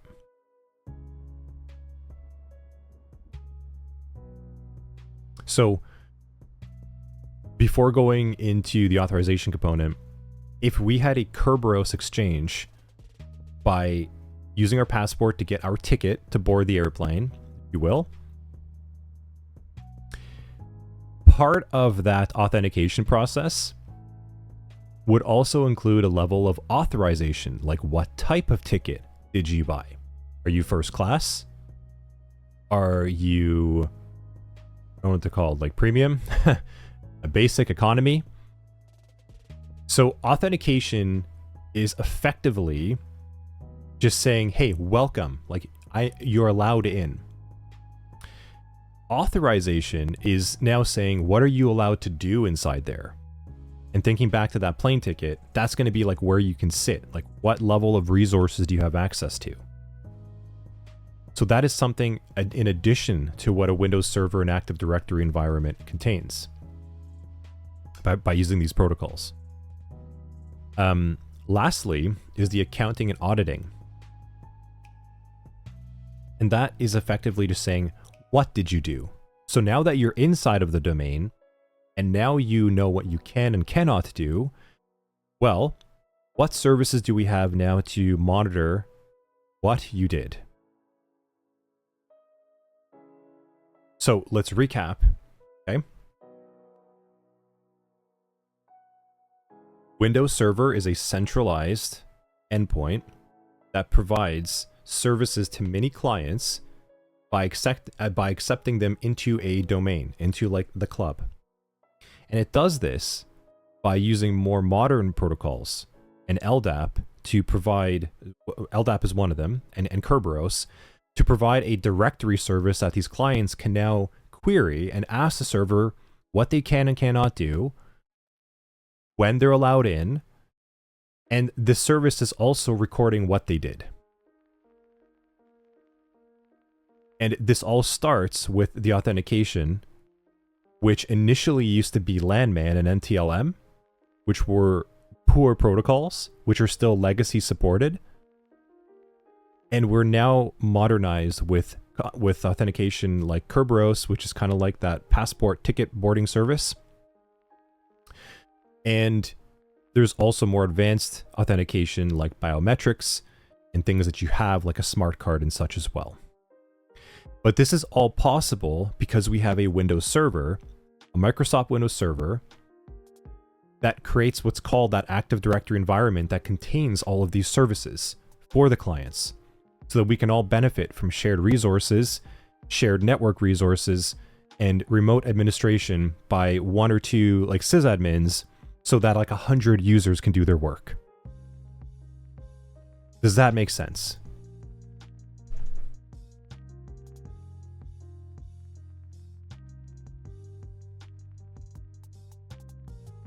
Let me know if that recap kind of made it stick together a little bit better. Also, Isa, Jay, Hackerman, thanks for the follows. Olong as well too.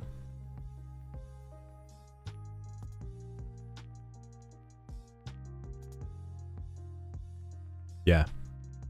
Sticking together better, yeah. Centralized administration.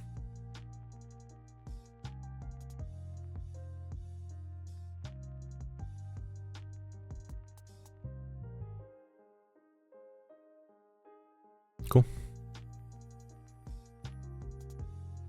That's honestly, that's about as complicated as it gets. Truly. What I've just covered and introduced to you is like the breadth. That's the general concept of how it all works. Now it's just a matter of like focusing in on one of those things at a time and getting a better understanding of it, which is what we're going to do in a module. So we're going to do that with the module. We're going to do that with the help desk module as well too.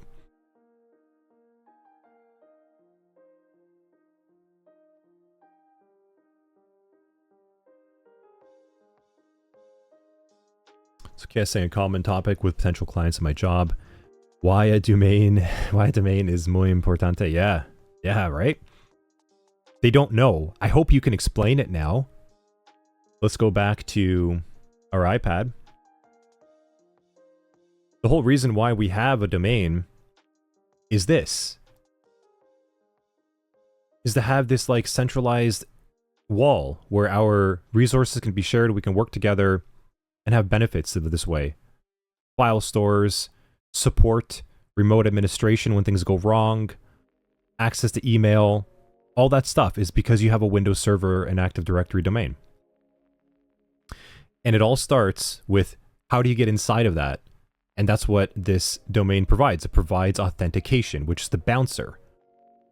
So that's what that bouncer really is in the beginning. It's just an authentication check. And it was originally, like I said, it used to be LAN Man, which was a simple mechanism pre-2000. Uppercase and hashed and very easy to guess. And then we were introduced to NTLM, LAN Manager, which provided this challenge and response mechanism, which we saw, which allowed us to provide a pass the hash attack. Because it was harder, you couldn't really guess it. It was harder to reverse, but you could listen. You could listen in. So if workstation B was listening to whenever A was trying to authenticate, they could capture it and then send it to workstation C outside of the domain, and then you can get inside. Things like that.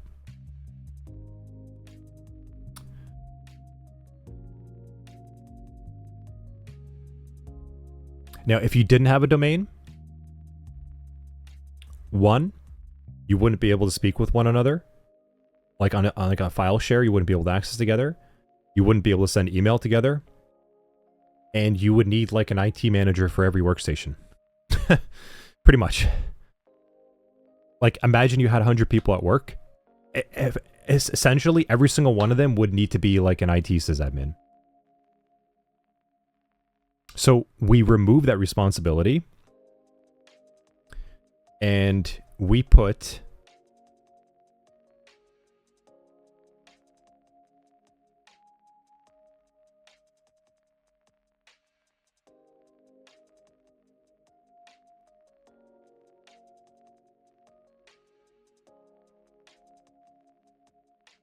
KSJ right here, and we put KS right next to the server, and now KS can manage A, can manage B, and also prevent C not getting in, just by operating the Windows server in the middle. This is what a sysadmin does. Does that make more sense now? Like when you hear like a system administrator, well, this is what they're doing.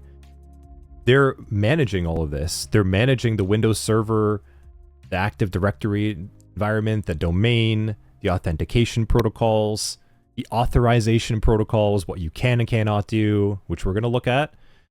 The auditing and accounting protocols, which we're also going to look at in the labs too. That is what a sysadmin does. They make this domain work. So instead, you don't even need a bouncer. The bouncer is the server.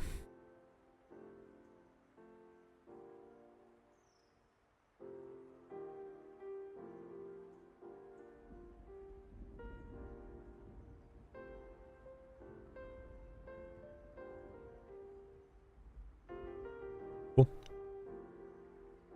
Nice. We'll take another little break there. I think that's a good spot to stop, and then when we come back, we're going to jump into the lab components. So I am going to fire up my Windows Server and Windows Workstation for when we come back.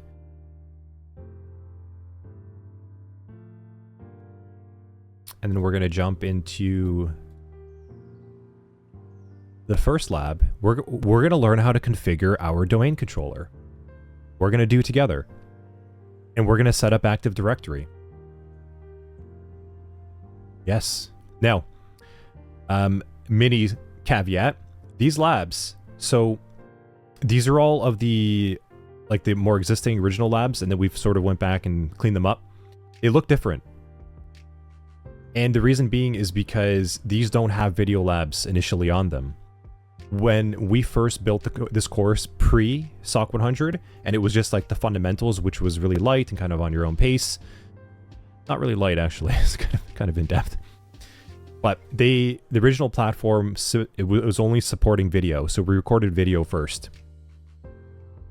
So the live streams now you can use in junction with the labs, but the labs are actually this is our style. You have like descriptions, you have steps, you have screenshots for you to go through. Now we may come back and do videos for these, we'll see. But you actually have like all your steps laid out for you now, step by step. So we're going to do that together. Curious to see what after when people start to think about their preference on the formats. But let's take a break.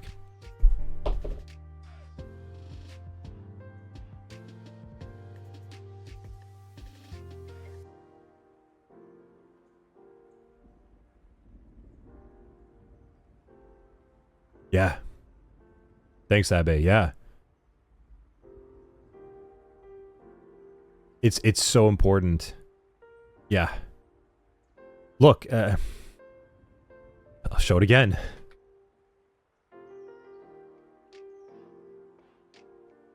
Show this a couple more times as we go through.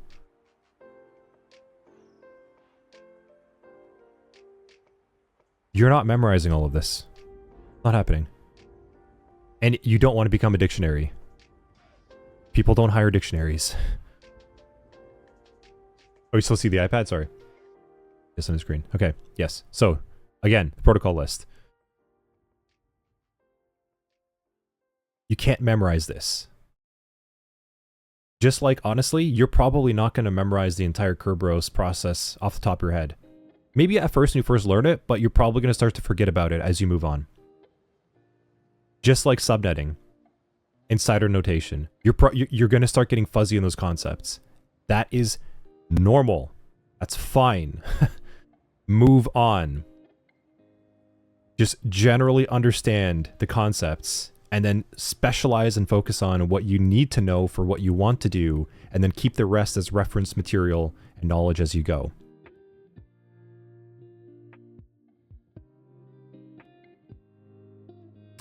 Otherwise, yes, you will rabbit hole all day. All day. CI is asking, so skip the videos? No. So, you want to watch the videos, but what I'm saying is the lab content here does not have video portion.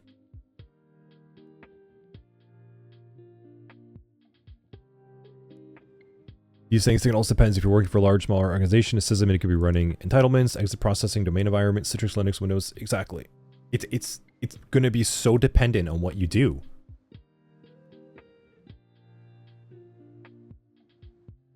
This is why some people's careers is just being a Linux administrator. That's it. Like their career is just being a Linux administrator and Linux servers and Linux administration. This is why some people's careers as being like a sysadmin is just like, all right, I'm just going to like master Windows Server and Active Directory and like supporting resources around it. That's it. They stop there. And like, that's enough because that's a lot of material. That's a lot of knowledge. And then this is why you have some people that work as like, they're a SOC Analyst, tier 1, 2. And then they're good with that, but then they move on as well. And then their triage skills gets a little rusty, but they move on to other roles where they kind of focus on more specialized skill sets. Same thing. You cannot learn this all. So keep a general concept and then focus on what we want you to remember. And that is what you need to do to be able to get through the labs. Okay? Otherwise it's going to start getting a little overwhelming. Cool? Alright. Let's do this. Take a little break. Coffee up. Water up.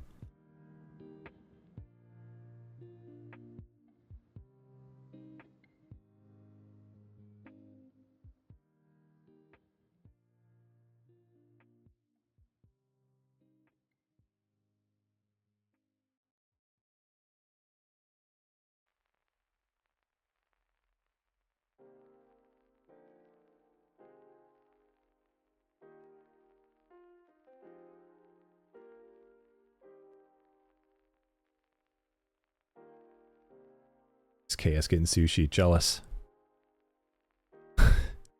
Real jelly right now. Okay, let's be right back.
right.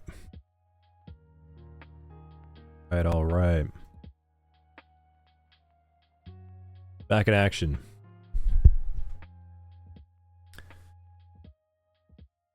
Welcome back, everyone.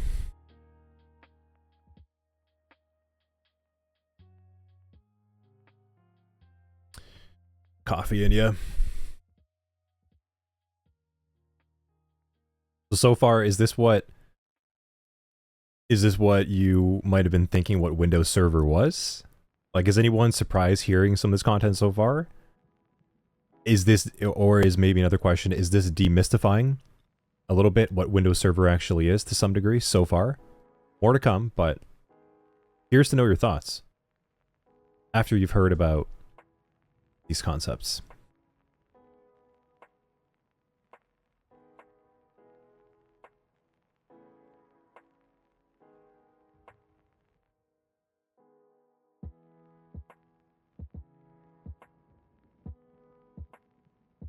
We're going to configure a DC.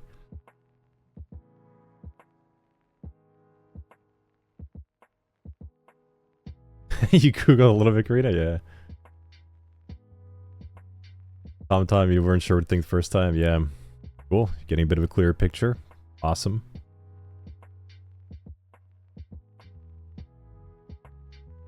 Yeah, Karina was. That's the way it is. Yeah, it's good to Google ahead, think about things. Awesome stuff. Yeah, first time. Well, it's not going to be as scary as you all think. Okay, so it's a bunch of this stuff. So let's go inside of our systems, and I'm going to power on just my Windows Server first for now. So we're going to use the SOC 100-1 base enterprise system group. And it's currently at version 1.1. We'll update if there's any kind of weird bugs or anything, but let's fire it up. We're going to hit start. Let go. These are beefier machines, just as a heads up. So just be conservative with how you spend them. If you do need more hours, you can always buy some more, but we've included a good chunk with the course. But just remember, these run at 8 credits per hour.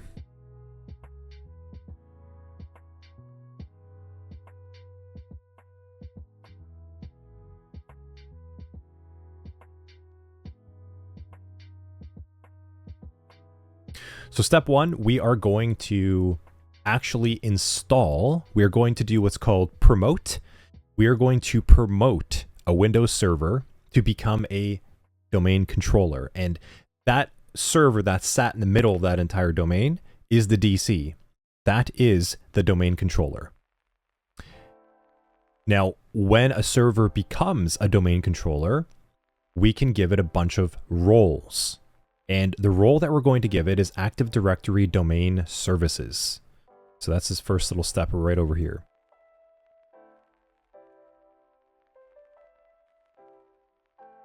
I'm going to connect over to that now, Windows Server. You should notice that this server is going to be a lot snappier as well too. It is faster.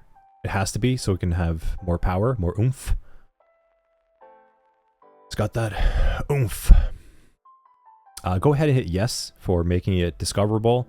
Shouldn't be a problem if you don't, but just go ahead and hit yes. Just to mitigate issues. Cool. Let that load a little bit. Got a different background and stuff. So we're going to go and we're going to hit the start menu button. And we're actually going to be using the Server Manager software that comes with Windows Server. Fire that up.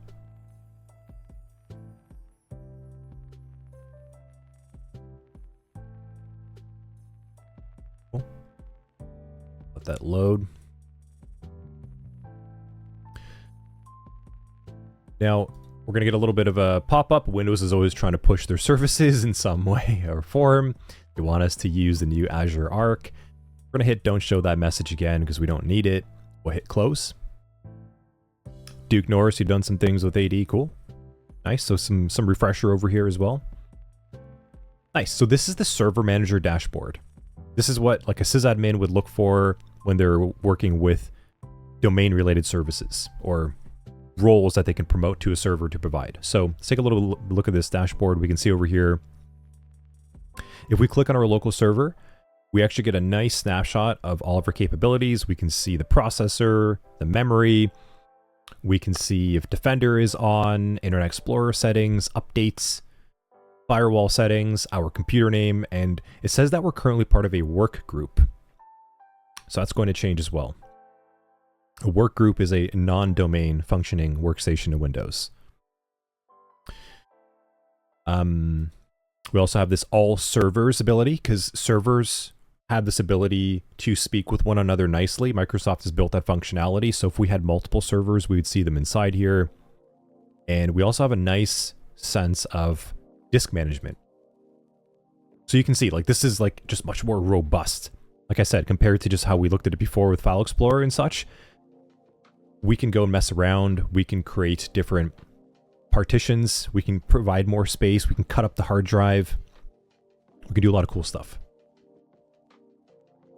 So let's go back to the main dashboard, and you can see that there are some quick start functionality features here where we can configure the server, we can add roles and features, and we could even add other servers to manage. So a lot of cool stuff we can do. So what we want to do is go and select add roles and features. So select that. We're going to be given this pop-up. This kind of, it's actually really nice, to be honest. The server manager and the process of creating a server, managing it is not difficult at all. It's just someone just needs to kind of show you how to do it, or you just read some documentation. It's actually really, really straightforward, which you'll see. So you have a little wizard pops up. It tells you exactly what you need to do. Some advice, like having a strong password, static IPs.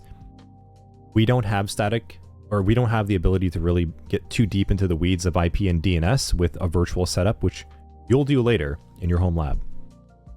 So we can go ahead and just hit next right away. This is like a little welcome page of reminders. So what do we want to do? We have two options before we begin. We can do role-based, which is what we want to do. We want to give it the role, like I said, right? We want to promote this server. Duke Norris is saying, I've created several home labs to practice Active Directory attacks such as LMNR poisoning, SB relay, man-in-the-middle attacks. Cool. Consisting one domain controller, one attacking machine, two client machines. Yeah, exactly. Yeah, you don't need much. Just a DC, an attacker, and even one or two workstations. Yeah, very cool. You're going to love when we get to the malware analysis lab then. We're going to be getting into little things like that later on in SOC 100 course. All right. So we want to go role-based or feature-based installation. So go ahead and hit next. And we have a couple options. We could select a server from the pool, which we don't have. So we actually are going to select, we have a virtual hard disk over here. Whoops. All right. So we can just select this server alone. That's all we need to do. If we wanted to promote a DC like another server, we would just choose them here. They would show up on the network if we had configured it. So go ahead and hit next once again. And here you go. Let's take a look at the roles. If we wanted to configure a DNS server, well, we would do that here. If we wanted to configure a DHCP server to provide IP addresses, remember we talked in networking about that central node handing out IP addresses to the network? Well, normally in your home network, your router is doing that. But in an enterprise Windows network, that's actually coming from your server. Your server is going to be managing that. Now, again, this is preference too. Some setups will keep the DHCP service separate to another server. Or they might just use a router to do it. They might use another appliance, but you can actually do it from the server. And so this is different now from your home network. Now what we want to do is we want to install the Active Directory domain services.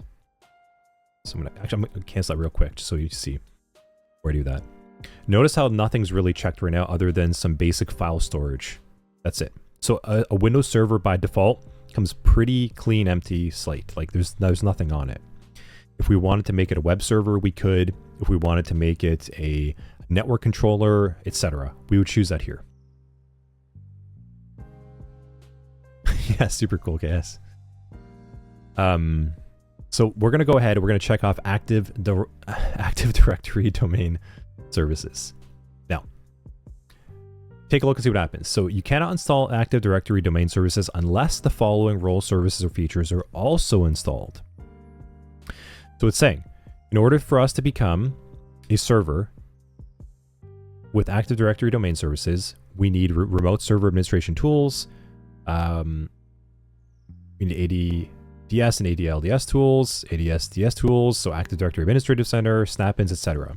So, CI, no, we all have our own virtual ranges. I'm not in your workstation. So you're doing your own thing. Cool. So leave that alone and also include management tools if applicable. We just kind of want to like beef up the server right away, give it everything that it has. Now, what I'm going to hit add features. So this is what I want to do. And now that should be enough that we can go ahead and we can hit next button. Cool.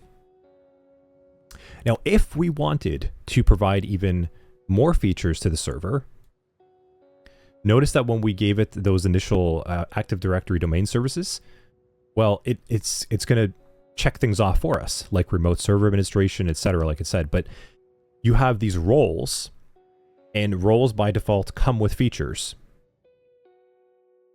Now, by default, just choose the default settings. But if you were doing this in a home lab and you wanted to provide like Windows Server backup, Windows subsystem for Linux, excuse me, you name it. If you wanted to make this a mail server, if you wanted to make it a mail relay server for sending email to clients, load balancing, super cool. Like, I'm always impressed with how Windows has done a really good job in just making the server management and promotion process very, very easy to do. So again, we hit next. Now, it's going to tell us more about Azure because while Windows does make things nice in this side, they really want you to use the stuff that they want you to use in the way that they want you to do it. So, hit next again. Okay. So, we'll go ahead and do that. We can hit next right away again. And this is going to take a little bit of time. So, it's telling you just confirmation what we're doing. So, we're installing Active Directory domain services. It'll come with group policy management, remote server administration tools. It's also going to provide some additional PowerShell and Administrative Center software. That's what we're doing. Cool. So I'm going to hit install.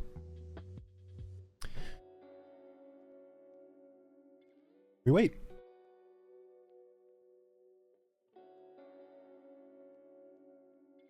So we're giving it roles.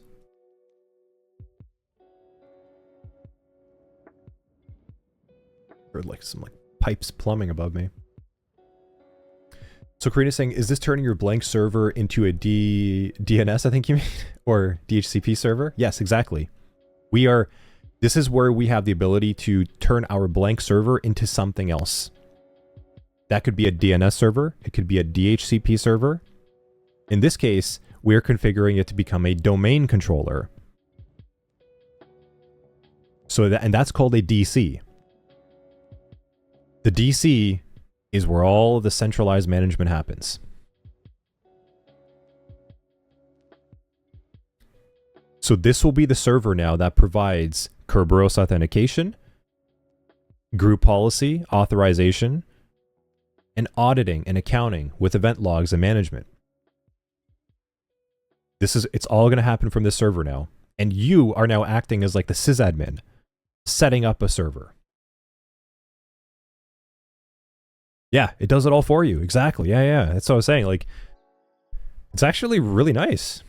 So cool. We'll hit close now. Now it says what we've done. Now it's telling us, right? Additional steps are required to make this machine a domain controller. Now we could select it right from here, but I'm going to hit close. We don't need to do that. Now notice that there's a little flag at the top right. This little hazard sign has appeared. We have a notification on the server manager now. Post deployment. So now it's saying that we actually have to configure this domain controller by hitting this button. We have to promote it. So we gave it the suit, we gave it the clothes, we gave it the tools, we gave it everything it needs. Now we just have to promote it and put a badge on it.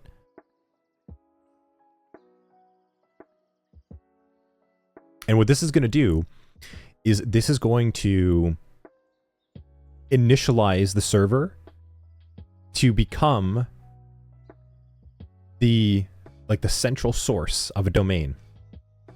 And this server now will have services available to it that if I want to talk to it and become part of its domain, part of its club, that's why it's a domain controller, I will then need to ask a server if I can be part of it. And we're going to do that in the following labs. That's what we're doing here. We're telling the server now, okay, we're now going to transition you to start creating a domain around yourself. And right now that domain consists of just the server.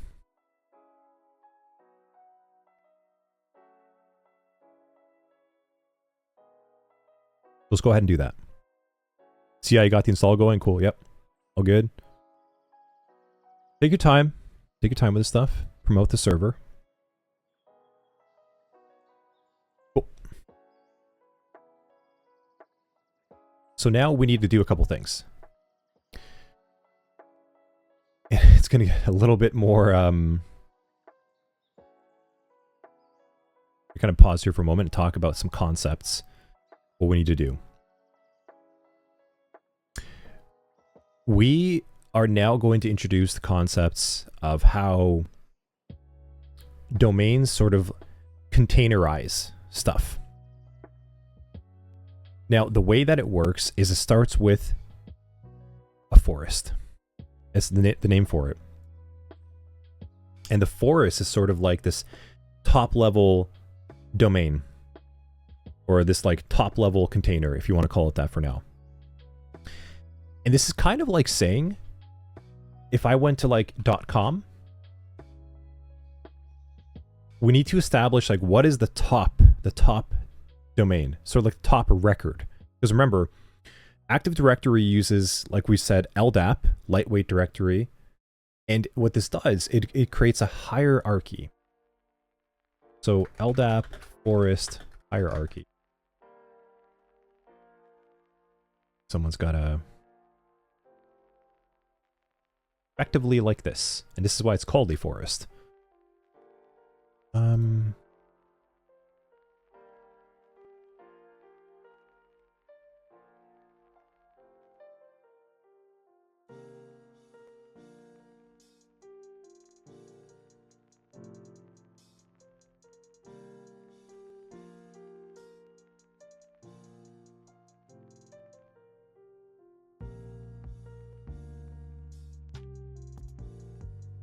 Cool. Yeah, I think this image kind of makes it make sense.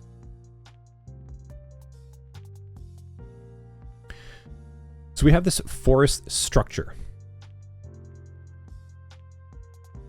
Now, we are going to go ahead and as long as we create a forest of like, it could be goodcorp.com. It could be goodcorp.local.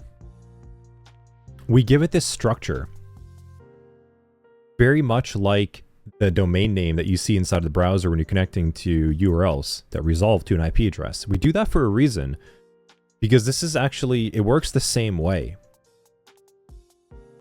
We have these domain components, which are sort of like the top level domain, subdomain, etc. So it all starts off though with a forest, and kind of like how we have .com, and then we have like leveleffect.com, and then like training.leveleffect.com. We need to create something equivalent of leveleffect.com. And that is called a domain component at this point. Or rather, sorry, like level effect and POM would each be individual domain components. Those would be called like DCs. And don't confuse that with a domain controller. This is just like a DC record, a domain component record. So the forest is sort of like the root of it all. And we're going to go ahead and call ours actually goodcorp.local. And we're doing this so that if we had like us.goodcorp.local or uk.goodcorp.local, it would allow us to have this hierarchy structure. That's why we're doing this. Now you could call it really anything that you want, so long as it's sort of in this like name.name.name type of structure. And every company will have their own preferences of how they do this. That's up to them. It would be like example.com. Google.com would have their own like internal records for this, for creating a forest, a network. Now, inside of this forest, actually, we're going to have OUs. They're called organizational units. So let's actually see if there's a good chart on that. Otherwise, I'm going to have to start doing some drawing. Forest, OUs, GPOs.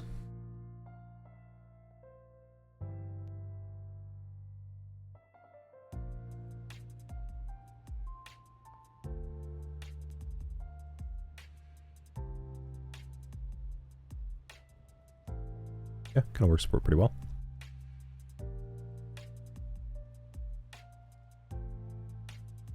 Okay.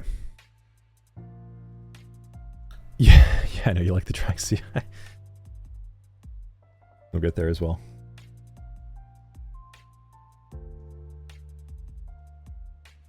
So what we're doing here is we're actually creating the goodcorp.local forest. And then we're going to have these objects that kind of break underneath it of other domains like us.whatever, uk.goodcorp.local, etc. But more importantly, we have these OUs. Now, an OU, it's called an organizational unit. And all what that does is it's just like a bucket. It just organizes objects inside of our Active Directory services. So LDAP, the protocol that we use to query the Active Directory service database itself, is structured to refer to a request like, I want to contact goodcorp.local with the organizational unit of IT, and inside of IT, the name of John at goodcorp.local.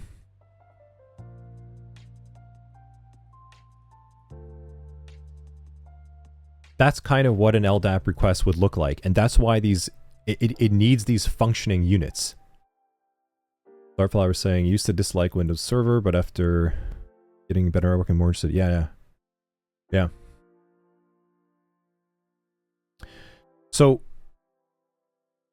for LDAP to be able to function, like I said, you need reference structures. It's part of the database. So just like the registry had key and value, actually go ahead and okay, let's go do this. We're gonna start juggling too many terms in our head. So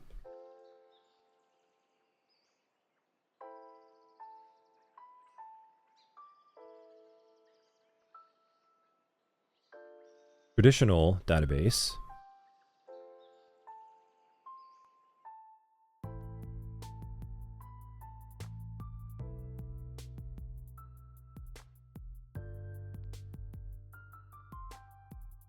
Equal to like key value. This is very basic though. So like if I were to say like name Anthony, it's not very robust.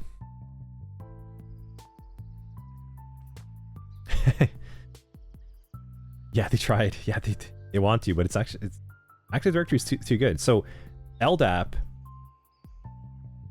is sort of like this hybrid monster, kind of like, it's like a super database.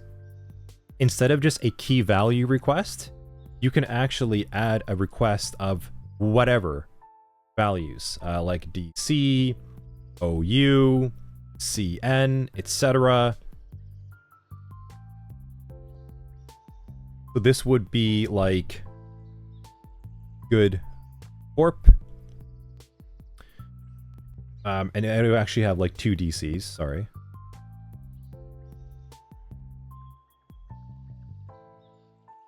Local. IT. John.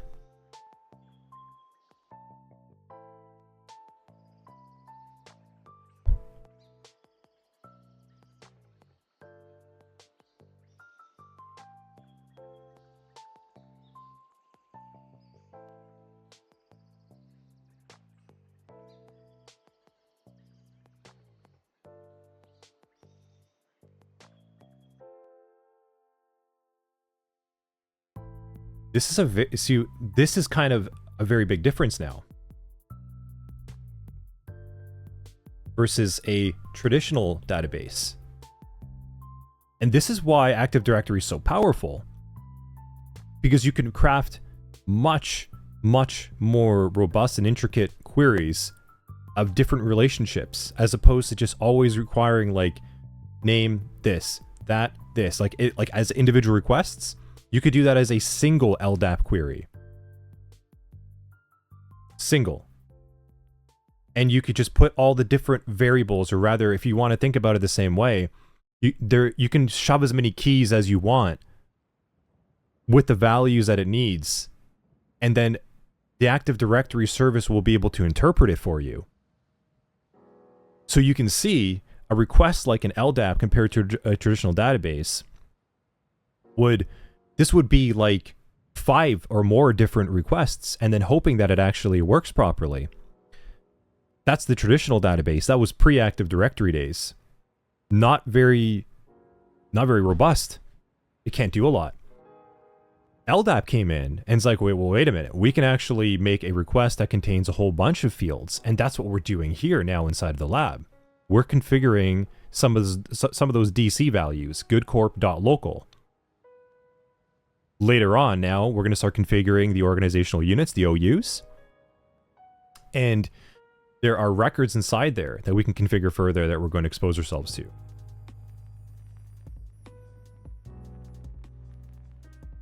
that make more sense? Kind of looking at it like that now?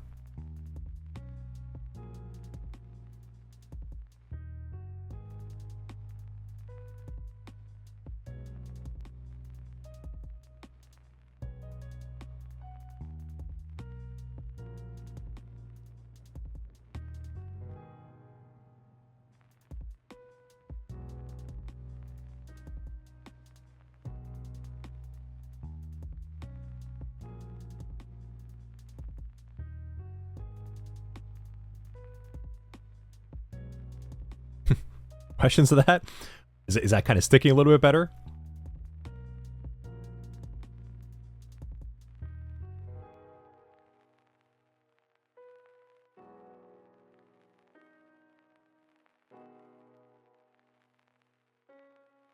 We can continue walking through it then. So kind of processing, thinking, maybe shaping some questions and sinking a little bit. Okay, cool. All right. Let's go back to our server. So what we're trying to configure, we're creating a new forest that will consist of domain components, OUs, group policy, like a bunch of stuff, common names. Is it required that common name be email? I mean, I don't think so. It doesn't have to be. It kind of depends on the resource that you're trying to reference. So like in this case, we're trying to get like a username. We're trying to do some type of like user request. So the common name in this case could be something like John at goodcorp.com, but it could be anything else as well too.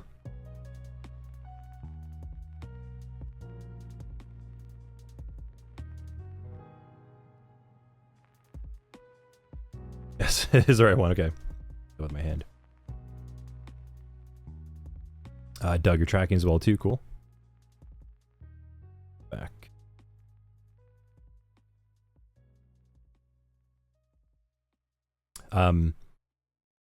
Yeah, so like in this case, we're making like The example is showing like johnagoodcorp.com. So like the common name would be that in this case.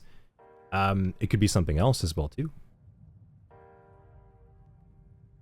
So like the common name could be a group, like domain admins or security team.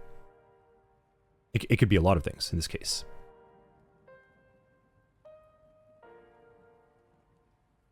But that's all we're doing, is we are configuring the forest to support all of these little objects so that we could perform LDAP queries on those objects. That is what Active Directory is. That is how it all starts, right here on this server promotion, by creating, the first forest. The forest of all forests right now is goodcorp.local. We're going to go with that in the lab at least.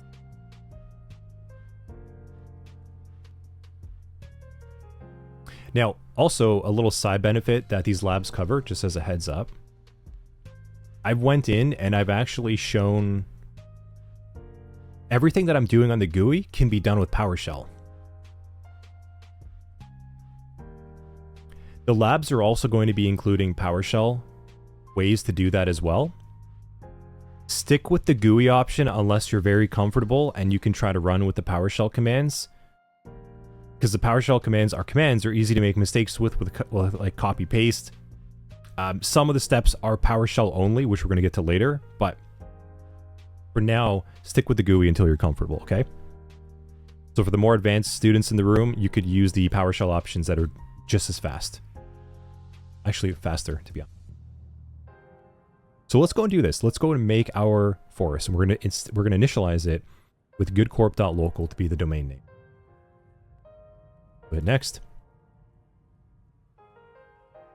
So you're going to see a couple things happen over here. This is also going to provide, yes, PowerShell's command line CI.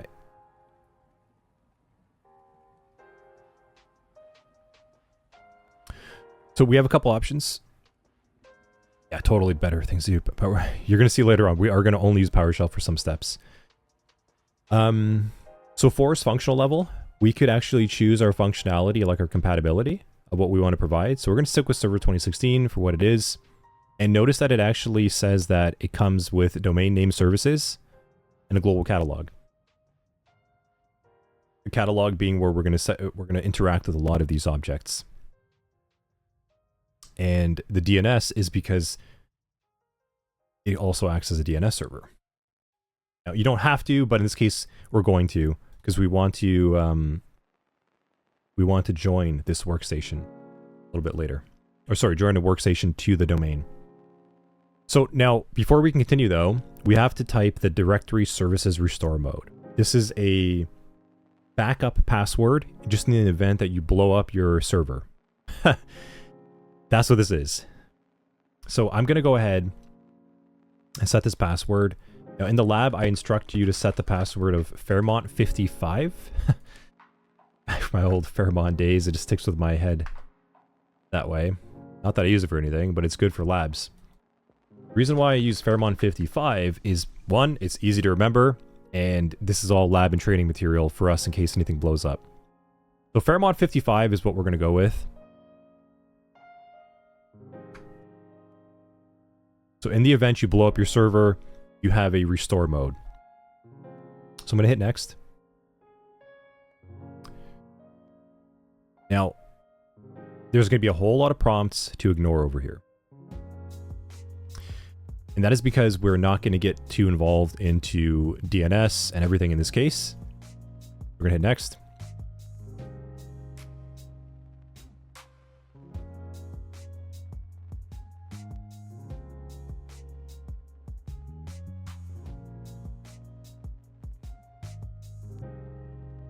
Hitting with my thumb. So notice over here now, it actually gives us a pre-assigned name, a NetBIOS protocol name. So this is kind of where it all begins with Windows. Windows likes to have that backwards compatibility. This is a really old protocol, and you're going to see this protocol in traffic all the time. NetBIOS allows another protocol to refer to device by their name instead of their IP. So by default, the NetBIOS protocol interpreted our recognizable domain name as good corp. You can leave that as default. Now, NetBIOS is still pretty commonly used with like file sharing, legacy support from like old server things, so you're probably going to still run into NetBIOS quite a bit. So don't disable it unless you absolutely need to. And it's just a discovery protocol, so you don't really need to be too concerned about getting on the security side by just finding other hosts, unless you really want to keep things obfuscated. So hit next.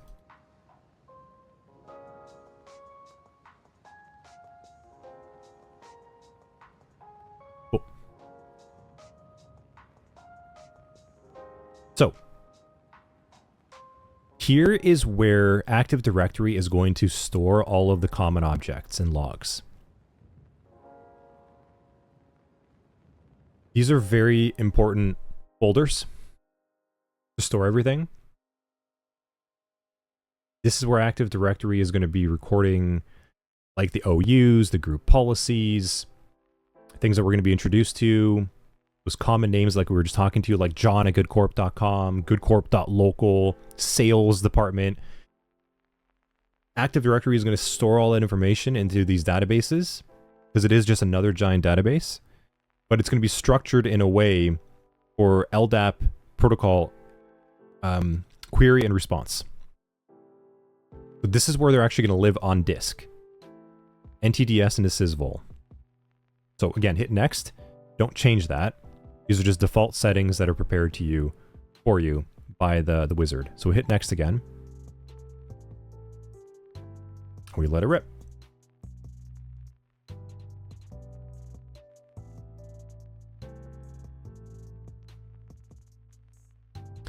So all prerequisite checks have passed successfully. You're going to get a bunch of cautionary things. That's fine. In this case, it is trying to encourage us to like increase our encryption, change IP addresses, and have DNS.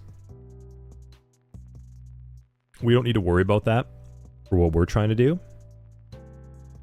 If this was your home lab, maybe you might want to do something a little bit differently, but we don't need to do anything in this regard. We can proceed with the defaults in this case. So if we hit show more, and it just lets us know everything passed, click install to begin. The green check mark is good. We're good. We're just not following what Windows is telling us to do. But that's because we have a virtualized environment here in Core Stack that's a little bit different. So hit install.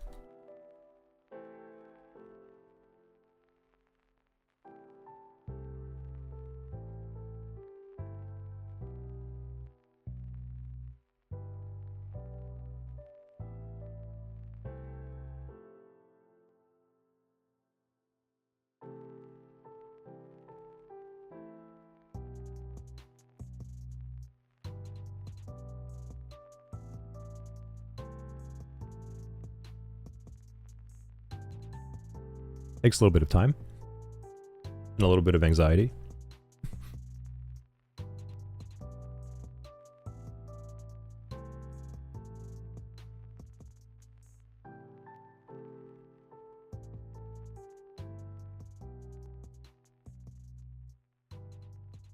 It's going to sign us out automatically. Don't freak out when that happens. Press close.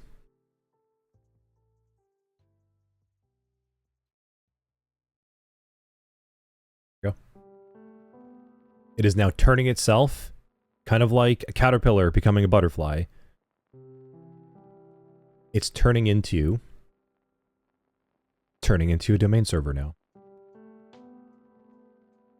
The domain controller process has begun. So we're going to let that kind of stay for a moment.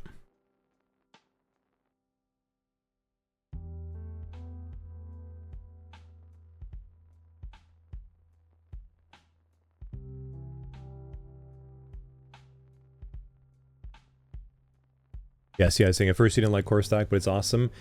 Core Stack is amazing, yeah. Super fast. You could see the development that we're able to push out now with course and content updates is because of being able to move the Core Stack. There's obviously always going to be like little gotchas and intricacies of working in a platform like this. There's certain things that like DNS and stuff that we can't set up the way that we want, but that's fine. That's just with any platform.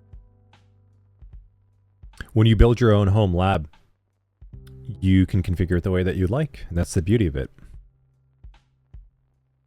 Let that kind of load. Hit reconnect. Nice. See now, please wait for the group policy client. I guess it's doing its own thing still. Okay.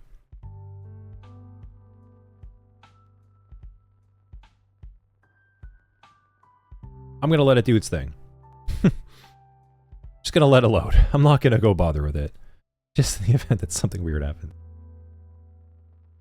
Give that another minute or so. It should only take maybe, I think, like 3 to 5 minutes tops.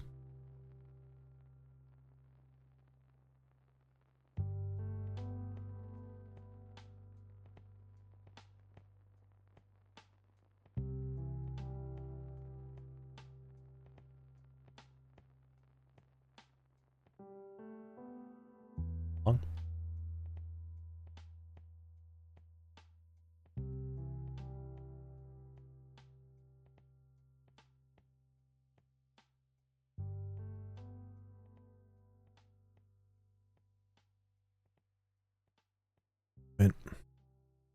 See how long it lasts.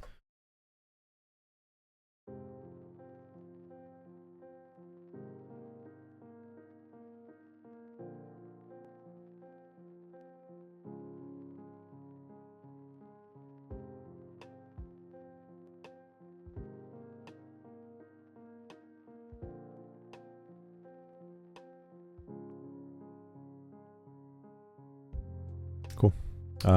I've been saying, I think in Linux systems, it is more common to integrate with Microsoft's Active Directory rather than using its own stand. Oh yeah, 100%. Yeah. Yeah, it's just easier to integrate with Active Directory and their domain controller setup and everything than trying to do it externally with your own methods and mechanisms. Unless there's a special use case. Okay, it probably should be done by now, so I'm gonna hit connect. Cool. All right.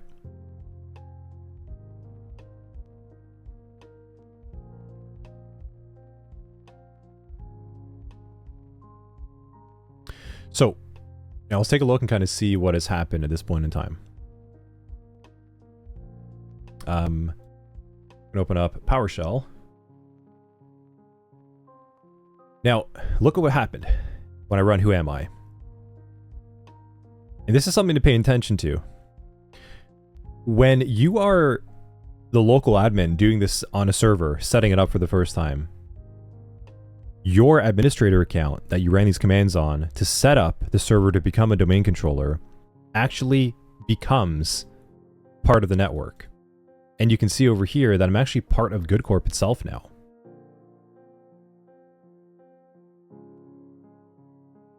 So if I do who am I /priv, I got a whole bunch of permissions now.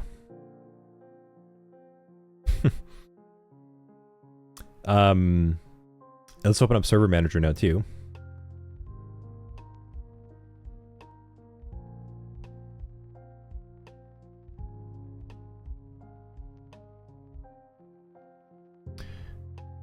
Notice now that I'm actually on a domain. I'm not on a work group anymore. I'm now part of the goodcorp.local domain. This server has now become a domain controller, and I am now the administrator, and I am what's called the domain admin, the DA, the domain administrator. See, I was saying it just automatically brought you to the blue screen. Yeah, it's cool. All good. Now, if some of you are doing this lab, and I left some steps inside here, if for some reason you get brought to like a password expiration screen, I don't think you should, but if you do, you're just gonna need to change the password back to something like Fairmont 55 or whatever it might be, The original password for your administrator account is here inside the lab, just as a heads up in case you run into any kind of like weird password stuff. Okay? And if you run into any further issues, just hit us up inside of the SOC 100 Discord and we can help you out too. So these are just some additional steps just in case it actually happens. Okay? Now, as we mentioned, like the administrator becomes the domain admin. Now, what we want to do is we want to start opening up this ability, this platform over here. The software is called Active Directory Administrative Center. This allows us to work with all the different OUs, the organizational units, and objects inside of our Active Directory environment. Now, if for some reason you run into administrator issues like this, like I said, your password is here, so you can always use this as a backup, and then you can go in and you can change the password to something that that works. Now, if you do that, you're going to run into a bit of a hard-coded issue that we cannot bypass with the platform.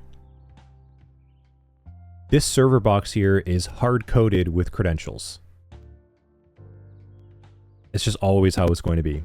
So when you do the labs inside of this module, you're going to be connecting in initially as this administrator account. So that's just a limitation of like how the setup is. So just so you're aware. If you go around messing with the administrator password itself, you might get locked out. And then you're going to have to reset your box and redo all these steps again. So you shouldn't have to do anything, but if you do, and you change the password, your original password is here, just as a second reminder, okay? This will get you inside of the box itself. So I'm going to skip that part. And what we want to do now is move over to verifying that everything actually worked. So, like I said, we're going to go and open up this piece of software, and inside of the tools directory, or just from the start menu itself now, if I type in active,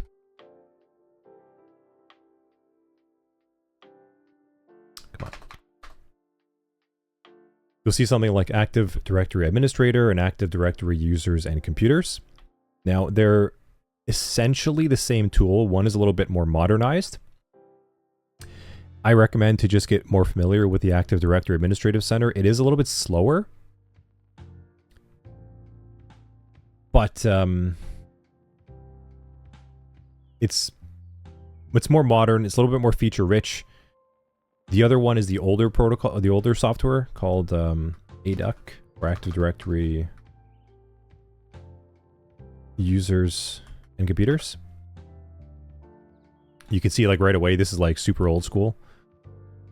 This is still like the old legacy way of doing things, like kind of clicking around. I find better support myself using the more modern one personally, but this one's also not bad either. So let's take a look and see what happened. If we go to goodcorp.local, here's our domain. There's a bunch of things that gets provided to us right away. We have users, we have computers, and we just want to verify that this stuff actually is functioning the way that it should. So like if I open up the users OU, you can see, right, like container, like I said, these are just like buckets. You can see that inside of the users organizational unit, this OU, we have administrator, we have a bunch of default groups that have been provided to us. And it looks like we're all functional. So we can, this is a much different view than we saw before, right?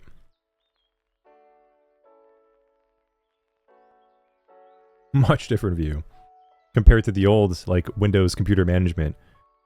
We have policies. So many things we can set. We could right click this, we can reset passwords. So have you ever been locked out at work or somewhere and like you have to reset your password? This is what the IT department is doing. Right click, reset password, changing it. That's what they're doing. This is why I said don't get stuck in a job where your job is just to reset passwords. Because we've shown you now, it hasn't taken you long to get there, but this is the extent of that job then. Don't do that, please. you will be capable of more as we get to move on. So at this point in time, we can verify. We have directory services. Let's go take a look at some more things. So tools, DNS. Take a look. Kind of open all this stuff up. Here you go. Here's your A record. If I were to make a DNS query to the server now, it's just going to return this record. And here it is. Fully qualified domain name, goodcorp.local, and it has a host name before it. Almost exactly like a website address, right? And it has the IP address.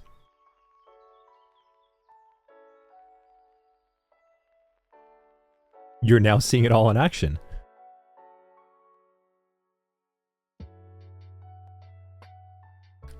So by now, you have configured your first domain controller. You have created an Active Directory network now with a domain controller after you've completed this lab.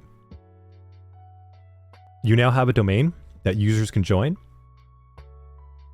and the backend will provide a Kerberos authentication for them to get their ticket and join in and connect to network resources from here on out. That's it. It's not that scary, right?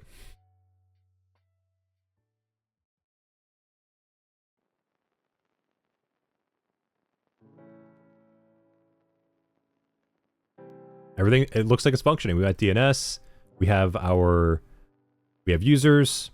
Let's take a look at back up. Computers. Nothing inside here yet. So let's go and do that. The next step would be to go and get a workstation enrolled. Is it supposed to say same as parent folder 3 times? I mean, yeah, sure.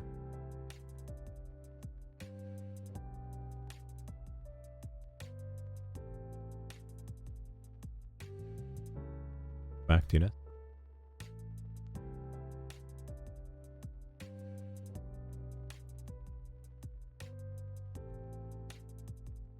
So what is the parent folder? Is goodcorp.local.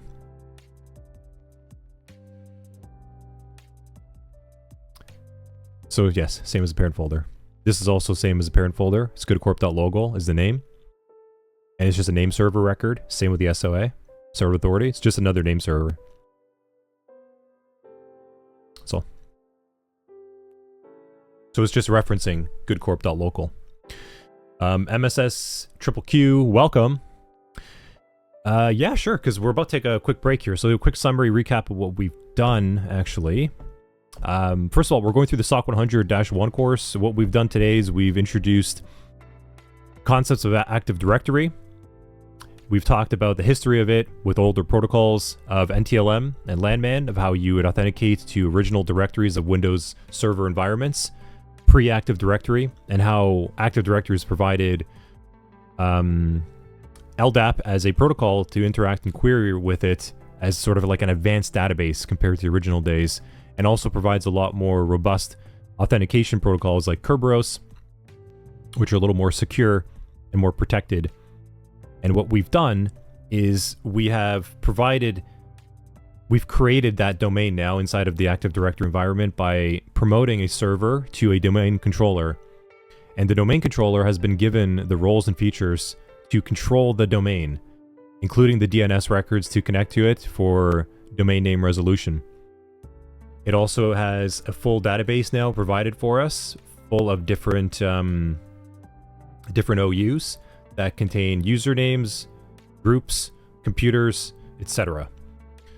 We have created the central authority, the central server, to now manage a domain that we created called goodcorp.local. That's what we've done.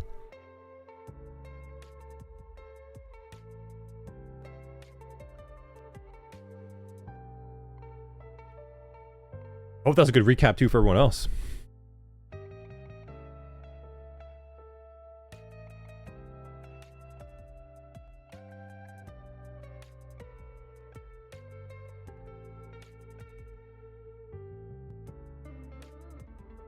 Also, MS, thanks for the follow, and BR Chat and Izad as well. Kind of missed a couple others before that. Thank you.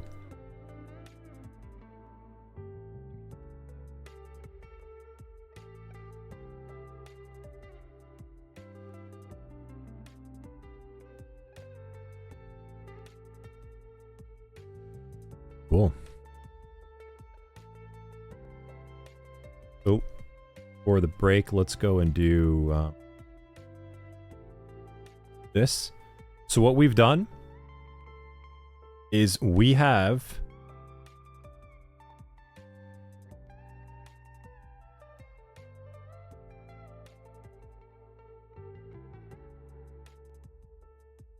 now created goodcorp.local, and we've created a domain controller in the middle.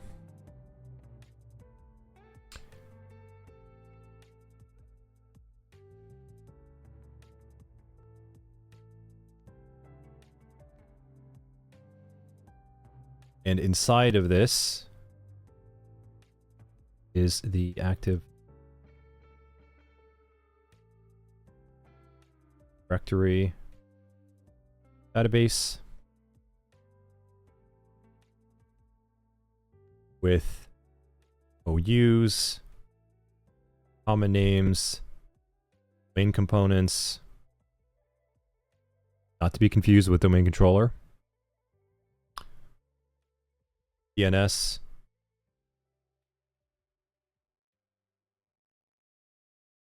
etc. That's now living on this domain controller. Now what we want to do is we want to go and open up this door. We want to bring in this workstation. We're going to go and do that. That's going to be the next step. We're going to bring this domain workstation into the goodcorp.local domain.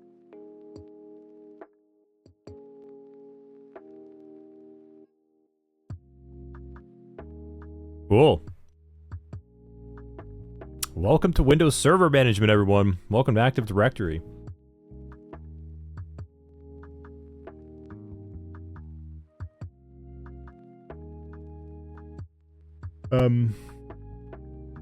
Abe, quick question. Does the Active Directory Admin Center display the forest to which a domain belongs? Yeah, pretty sure it does.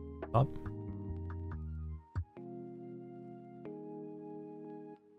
not so much. I guess not by default. Maybe the ADUC does.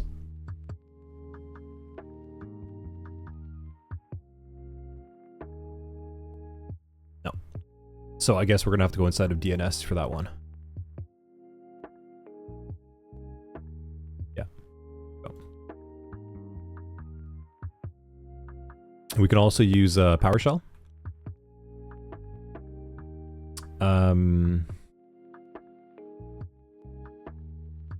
We can do get AD main. So now we can see our, we can actually get an idea. So we have domain components, goodcorp.local, common name computers, common name deleted objects. So these are like the different containers now. We can also see our DNS root from here. Oh, shit. Wish there was like an alert that shows me when it's not on. Sorry about that. Need to get it on another screen. Okay, so we could go inside of PowerShell and go to like get AD domain.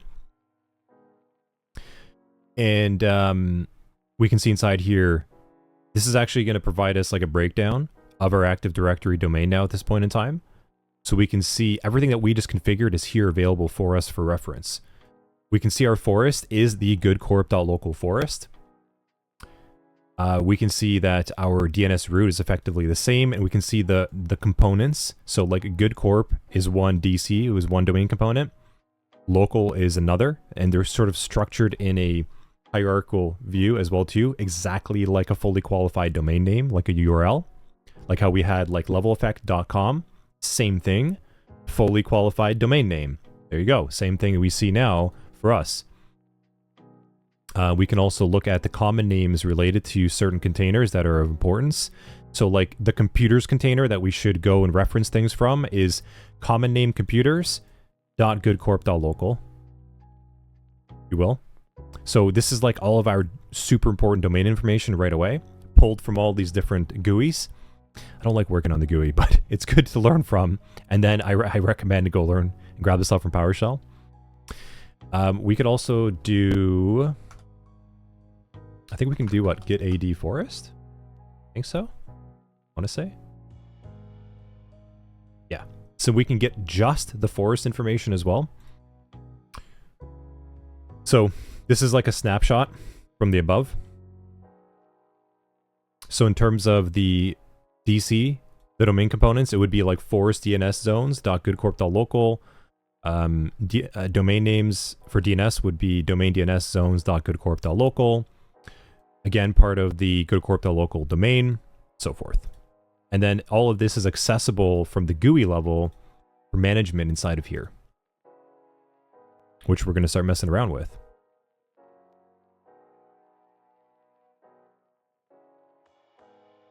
So what's happening here inside of this screen of Active Directory Administrative Center, we are performing by click, we are querying via LDAP the interaction with the databases that Active Directory supports. So like when I go inside of Administrator here, I am performing a query on the database to get that information. And then I can change the information for the user and send a query back to the database to update my preferred configuration. We now have that ability. So like kind of looking back on the iPad, that box here in the bottom left, we are now querying the database with Active Directory administrative tools. It's kind of like opening up Excel. Put it that way. It's like opening up Excel and then like changing stuff inside of an Excel sheet around.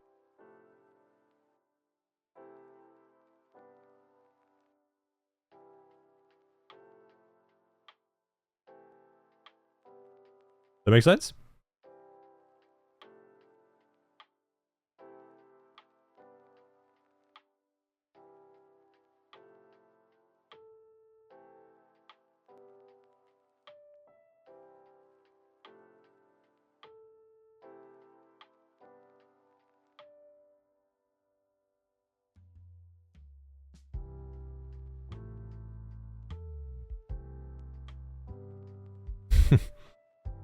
All right. Cool. Yeah. Welcome to sysadmin life.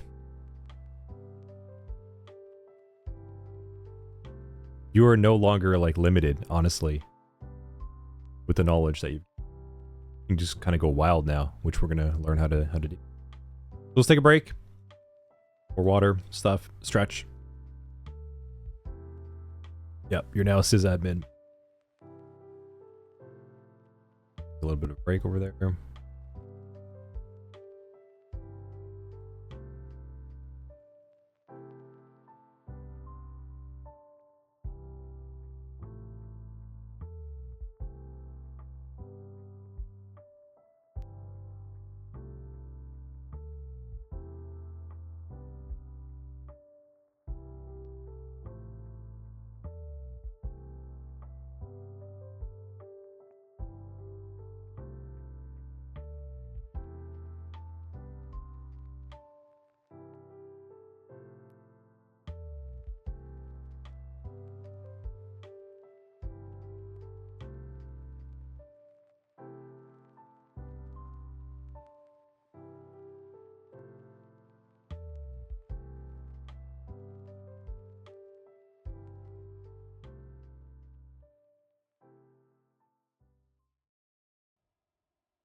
All right.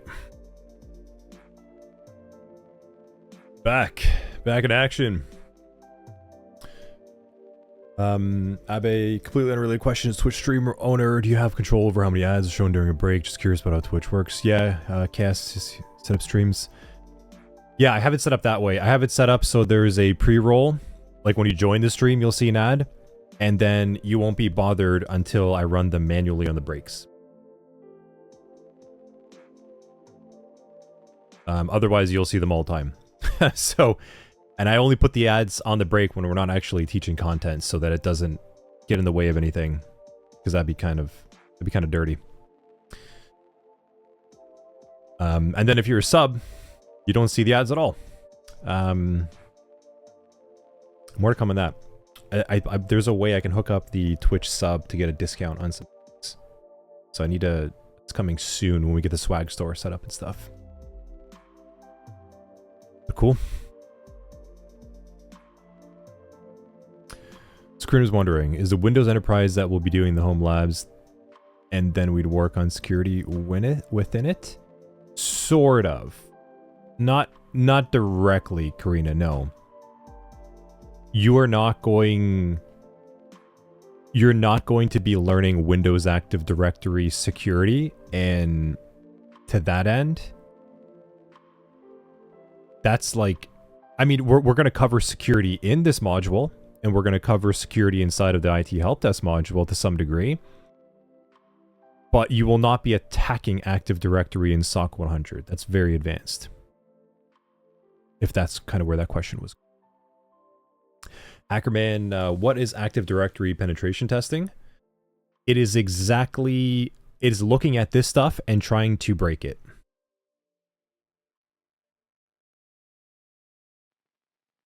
So it's looking at LDAP queries and can you navigate around them? Can you navigate around poor enterprise security policies? Can you still... So we talked about, if you've been here earlier on in stream, we talked about NTLM, for example. Imagine if NTLM was still enabled and not monitored, and you were doing an Active Directory level pen test, like pen testing the network security. You would be looking to see if like NTLM is enabled so you could perform a pass the hash attack. Or maybe you would try to perform a Kerberos exploit. That's what Active Directory penetration testing would look like. So it's first is understanding the stuff. Secondly is how do you now break it? Rena, yeah, you're partly asking if we'd be doing a Windows Enterprise in the home lab. Yes. So your home lab is, like, spoiler, you're expected to build out a small home network at home. And I'm going to have requirements for you to do that. Yeah, you're welcome, hacker. The ultimate goal of, well, not the ultimate goal, but rather one of the core goals of network security pen tests, so like NetSec, or like Attack and Pen, they have a lot of different kind of names, however the company wants to call it, just marketing at that point, is you are trying to perform lateral movement attacks and vertical. So lateral to other user accounts and services, and vertical up to higher privileges to the domain administrator, or to certain workstations, or to certain security groups. And you do that by trying to abuse LDAP, NTLM, Kerberos, SMB, etc. That's how you do it.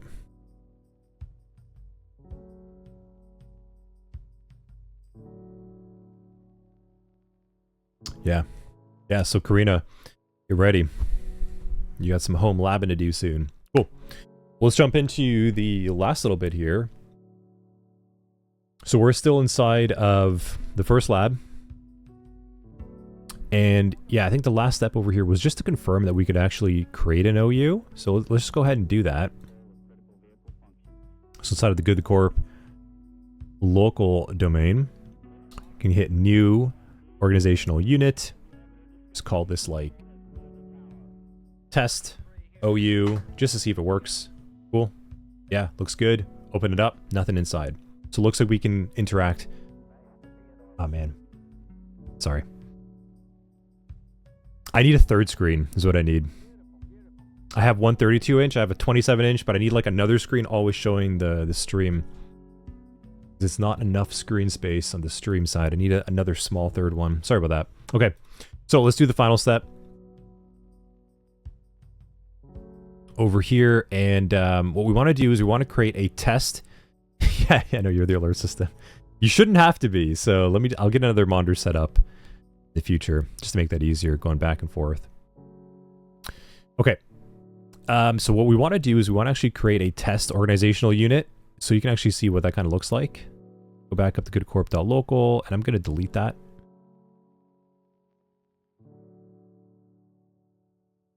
Oh, that's great. Oh, it's not good. Did I miss the step? I think there's a security setup. Oh, it has the default settings. Okay. Fun. I didn't uncheck that. Okay. So, for the sake of things, let's go inside of Active Directory users and computers. Let's go to goodcorp.local. And we want to go inside here and we can do new organizational unit. And I don't want to protect this container. I don't want to overwhelm y'all for now. We're gonna... Oh yeah, I made that already. Test OU 2. Delete. Take that.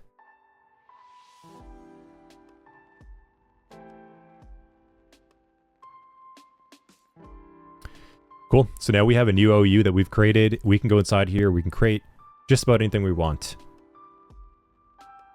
Users and everything. We can make more and more OUs. Remember, this is just a bucket. So now I can go and I can delete this. And I can query that and I'm good to go.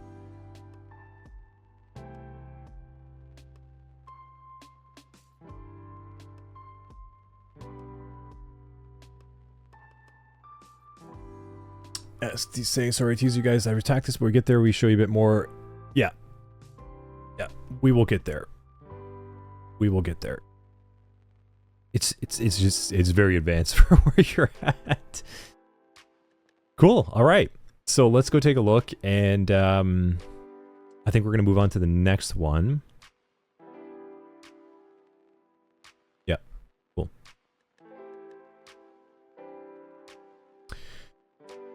Next lab is going to be creating domain users and domain admins and groups. So we're going to go ahead and we need to configure some users and roles.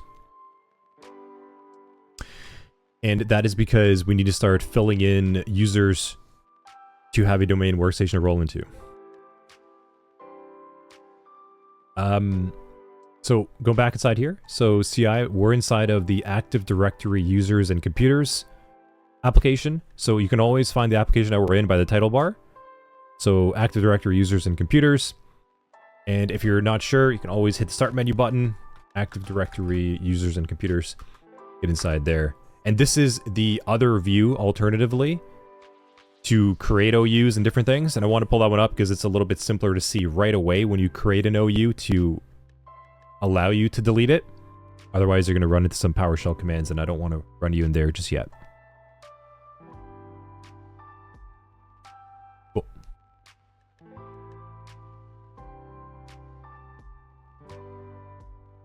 Alrighty. So, we should be able to do this last lab here, and then I think we can finish up this module next Saturday, and then we got the career prep on the Sunday. So, should be enough to get through this chunk of content next Saturday. So let's go ahead and do this. Just want to make sure we don't need our Windows workstation yet, do we?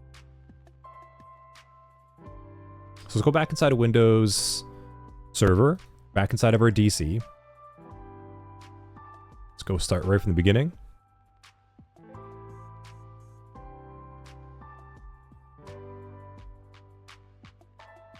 So, a couple different ways that we can get inside of our tools. So, Server Manager, right? Over here, we can go and we can access our tools directly from here, the top right. Or we can always search for them. always be able to search for these things. And there's the two tools we want to work with: Active Directory Administrative Center or Active Directory Users and Computers. I still recommend the Active Directory Administrative Center, just more modernization, a little more support, faster, snappier in terms of what you want to be able to do. So let's go ahead and do this. The first thing we want to do is we want to go inside of our domain, and we want to go over to the users OU. Open that up, and we can see a bunch of users already here set up for us. So creating a user is pretty similar in Active Directory than it is to just doing it locally.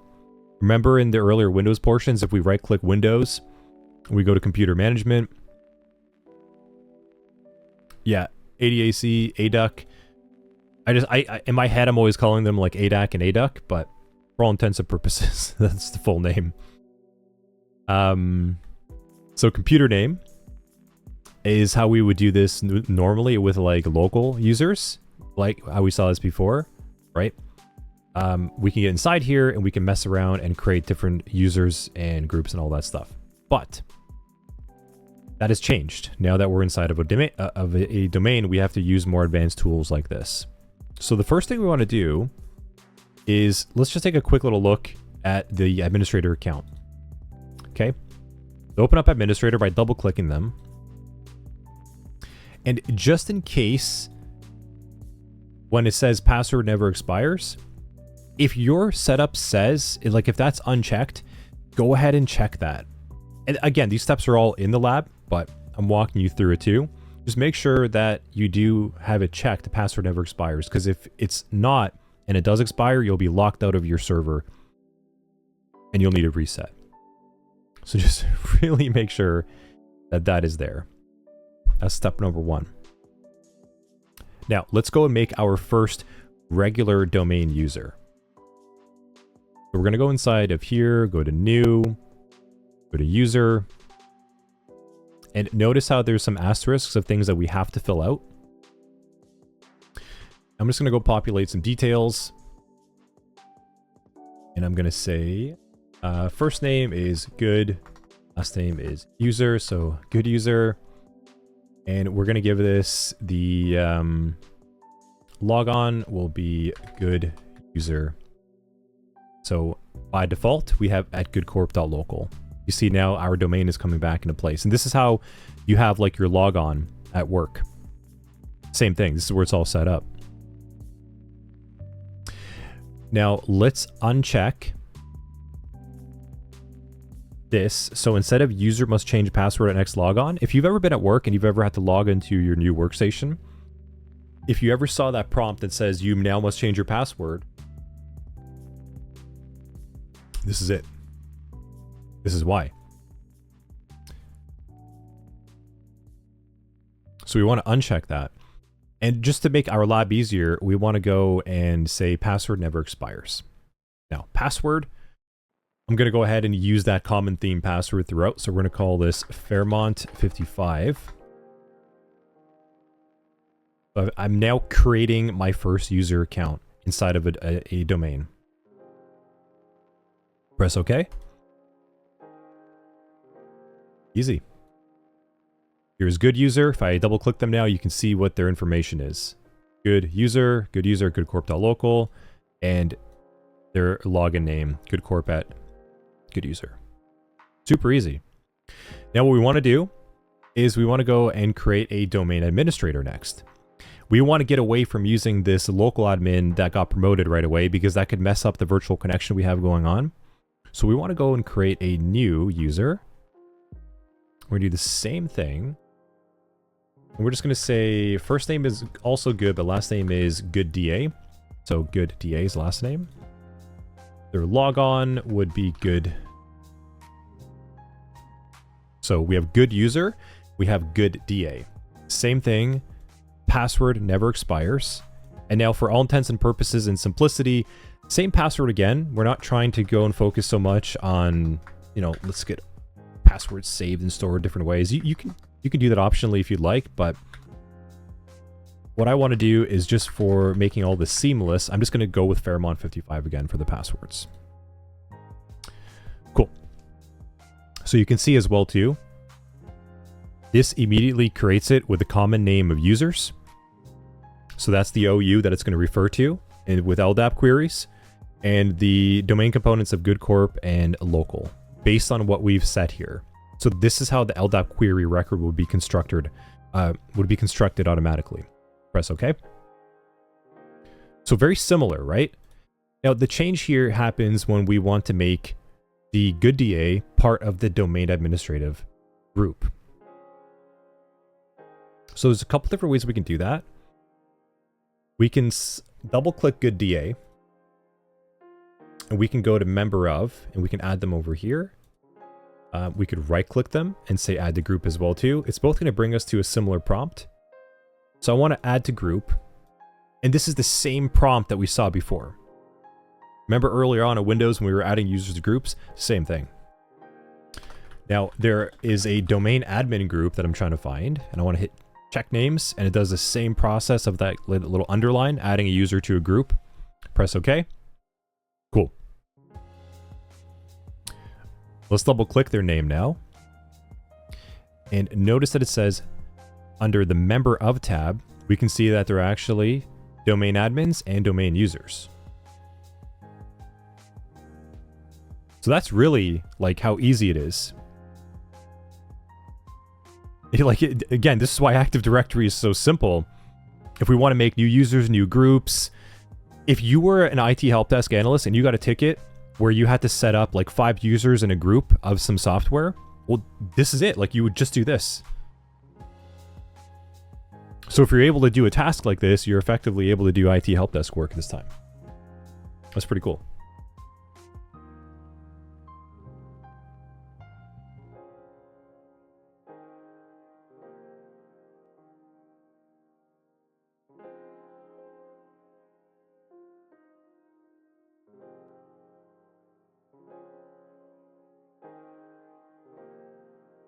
That's really it. So we've now created our domain user and we've created our domain admin. So why are we creating a domain admin?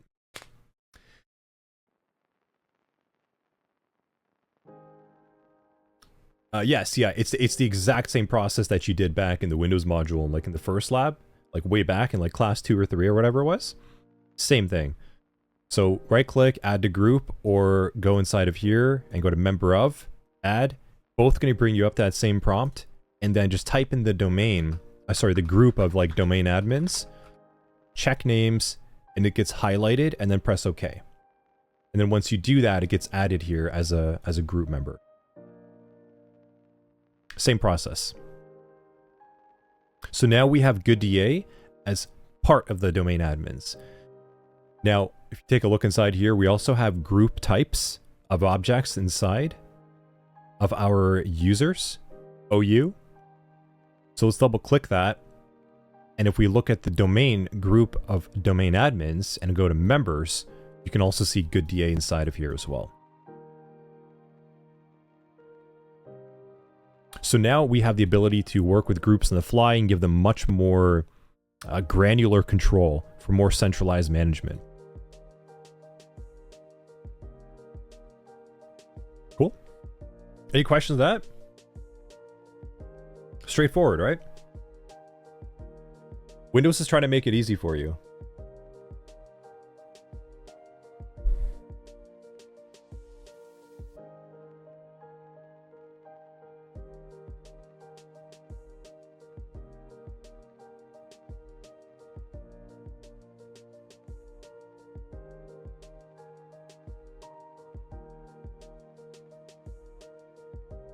Just checking any questions on that.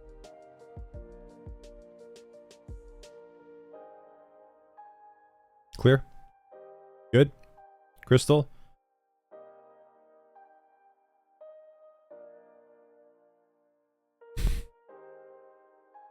Lurking? Lurking's fine too. Cool. Okay. Gonna move on then to the next lab. Not seeing any immediate questions popping up. All right. So we have now completed the lab creating domain users and domain admins and groups. So pretty straightforward. kind of clicking all around. And again, always questions at the end too. So let's go over to the next lab. So next lab that we're going to go into is enrolling the workstation into the domain. So this is like going back to our setting, right? We now want to bring workstation A inside. So what we've done here inside of our database,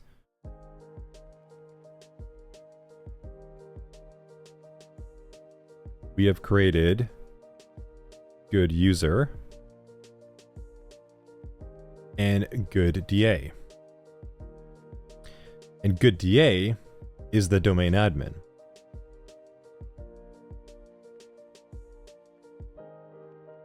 Now the domain admin functions, their credentials actually function as the gatekeeper password. That's what their credentials are good for. So the bouncer that we talked about early on, letting people into this domain, into the club, the credentials to be able to do that is actually the domain admin creds, or someone who has administrative permissions to allow them to do that. That's how we're going to get the workstation A inside of the network. We need a domain admin account to allow this to happen. So let's go and see how this process actually functions. Got you this time, iPad. Gotcha. Okay. So in this lab now, we're actually going to have to go inside and fire up the next system. So we're going to turn on our Windows workstation. That turn on.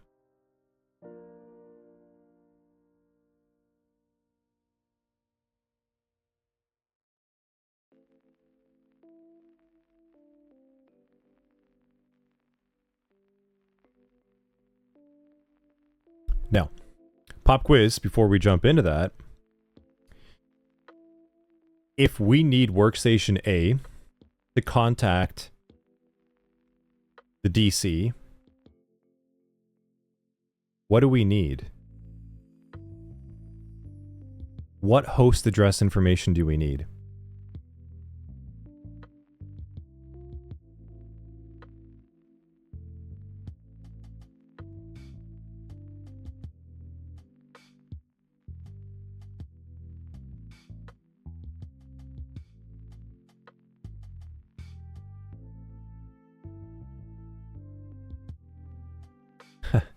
Good, yeah. MAC address for sure, that's going to happen automatically. But we're in the application level. Or, sorry, layer. A record, yeah, DNS. Right. So we need DNS now. We need A records to happen. So we're working at layer 7, right? We're like right at top. So in order for workstation A to speak and find the domain to enroll into, we need to ensure that DNS settings are correct. So this virtual range here in the bottom left has the Windows Server and the Windows Workstation. And it actually has its own DNS settings. So I'm going to connect inside of Windows. I'm opening up the Windows Workstation now. Let that load. Again, so now I'm inside that natural default administrator account that we have set up for you.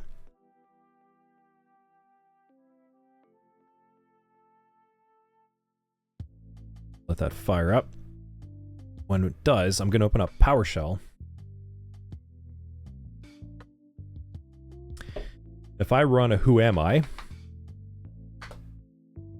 can see here I'm not actually part of the domain itself.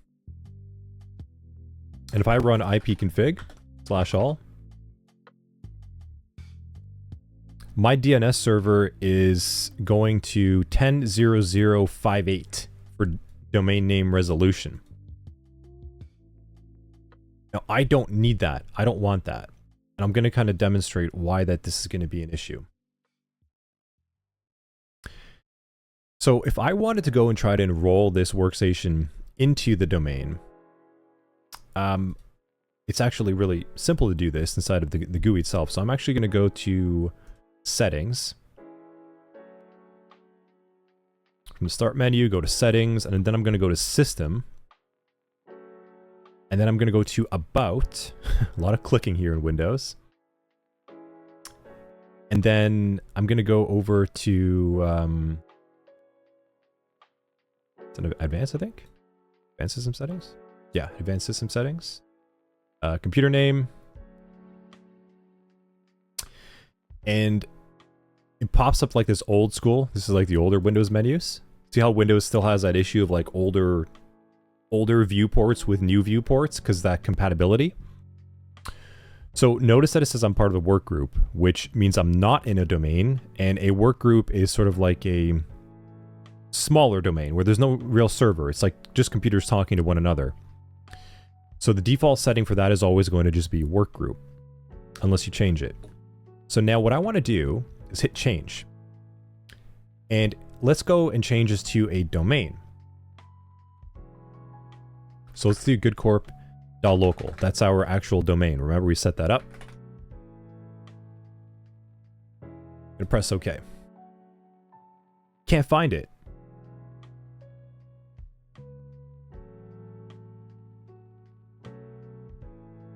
And that's because we're querying the wrong DNS server.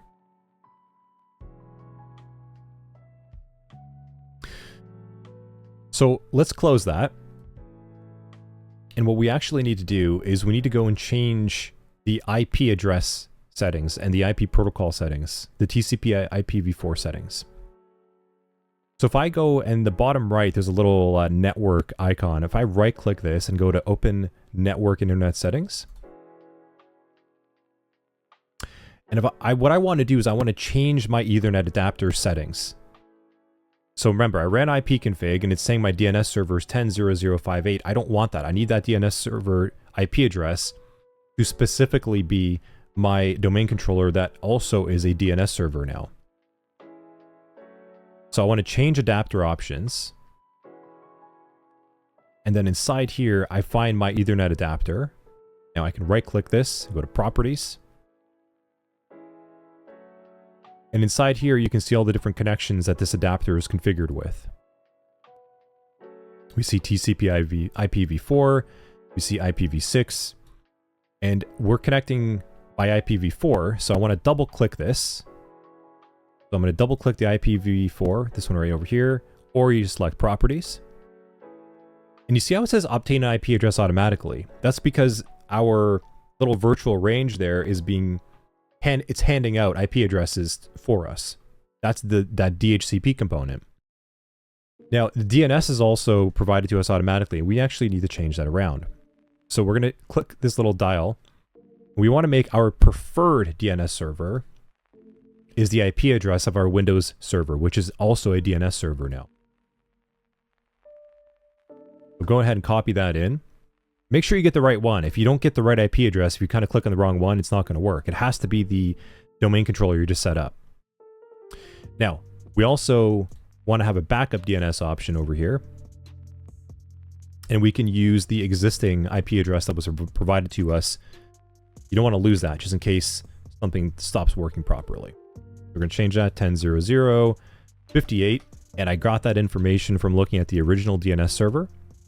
So hit OK. Press close. Cool. Let's double check that that worked now. We'll run another ipconfig all command. Nice. So now we can see 10.1.137.198.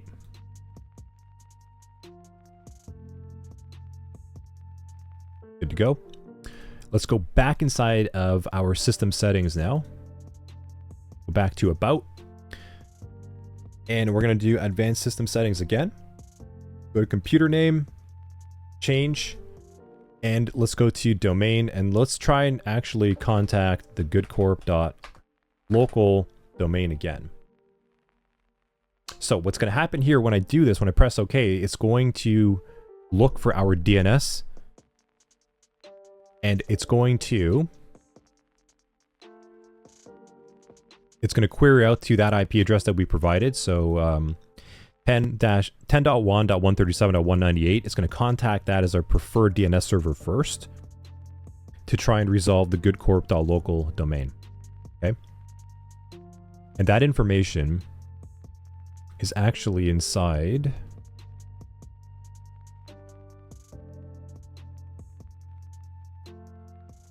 Here.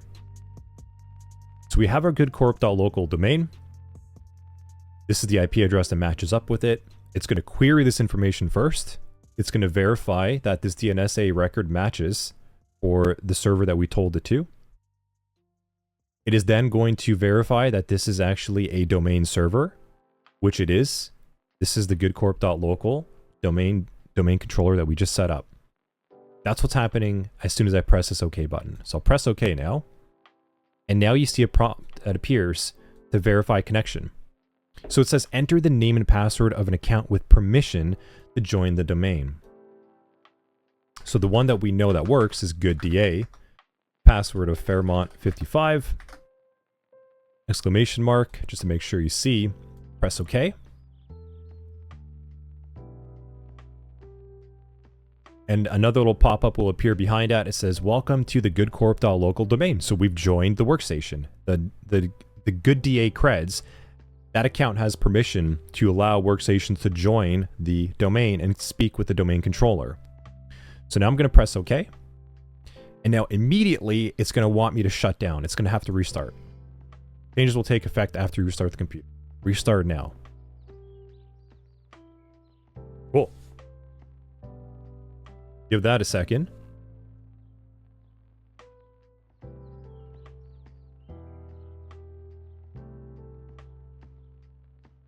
Let's see how this is working. Let's go back inside of our server manager. And let's go back to the goodcorp local. Let's go to computers. There you go. It's already added. We have now added that workstation to the domain. Here's its domain name. EC2, sorry, that's its host name. EC2 Amazon or AMAZ 4S per 1Q. You can see now a computer has joined the domain. And where does it go by default? It goes under the computer's OU.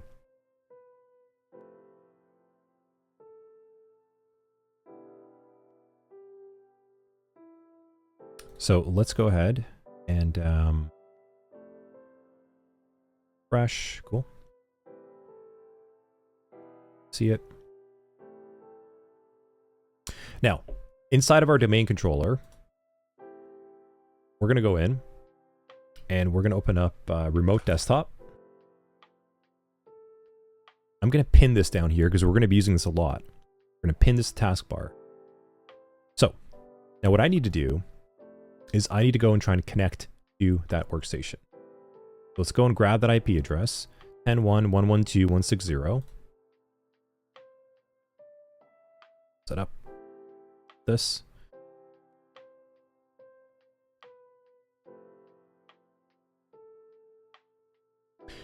Actually, I should demonstrate that for a second.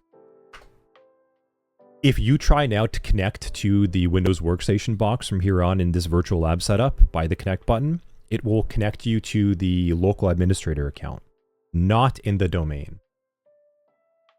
You can see this right here is saying we're still the local host. We're not in the domain right now. So this is a local admin account that is registered still on a domain workstation. And we're going to come back to that way later on in security about why this is such a bad thing. This is where a lot of vulnerabilities can occur. So let's try and connect. So go in here, put the computer IP address, and notice I don't want to use the goodcorp administrator. I want to start using my goodda account for delegation and management. So let's use a different account. And I want to put goodcorp. Now notice that it kind of makes a difference. And if I put like ASDF, that's a different domain. If I put EC2 AMAZ 4S per 1Q, I think it was, or Q1. It was 1Q, wasn't it? And I hit backslash, then I'm going to say I'm logging in locally to it. So we want to put goodcorp backslash goodda, just to be specific, Fairmont 55. The password we gave it, press OK. You're gonna get a warning. We haven't seen this before like that. It's going to just say, do we trust this computer? We're going to say yes. So now you can see good DA. Please wait for the user profile service. So what's happening now is it is establishing a good DA user profile on this workstation. And that little blue bar at the top over here is how we can now connect via remote desk or RDP. And if I hit the little, if I double click it, it'll turn into like a small window. And this is actually the workstation right here. Note, like this is a view. This is an RDP, a remote desktop protocol connection to it. This is returning, just kidding, yeah. Kind of. So let's go and do, who am I? Let's open up PowerShell.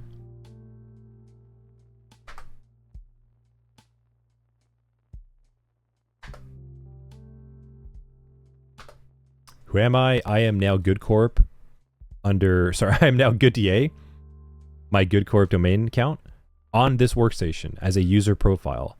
If I open up Windows File Explorer over here and I go to this PC, local disk, go to users, you can see that Good DA now has a profile set up for me over here that was registered just today. So it just created it. And here's the administrator account, which is the local account. But you don't see Good User or anything here yet because Good User hasn't logged on. So we now have been able to join a workstation. So you're saying, so you are in the window for the remote desktop as a user that you just created. Yes. Remote desktop is a virtual visual window, and I am connected in with the credentials that I provided. Now, the domain admin by default will be able to do this. Other users can't. I'll demonstrate that. Let's close this. Let's connect back. Change this to good user.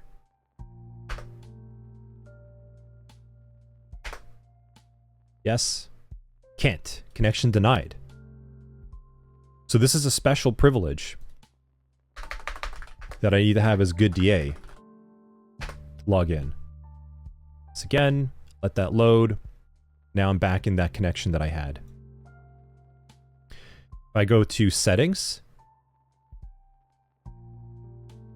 if I go to system,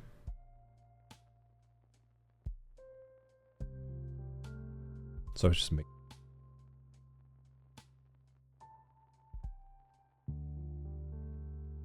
or rather,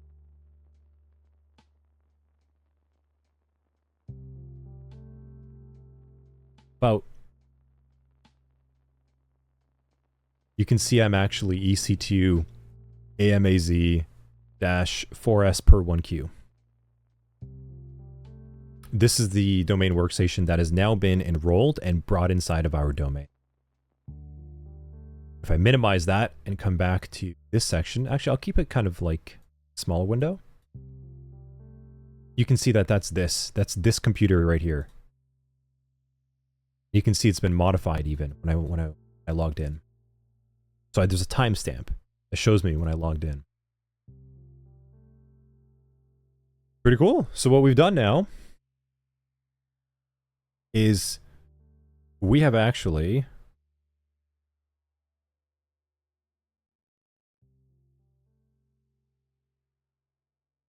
we now have this DC kind of sitting in the middle, and we now have workstation as part of this domain. It's now living there. It now has domain privileges, has domain permissions and privileges, which we're going to learn a ton about now in the rest of this module. But that's it. We now have like a small home lab network.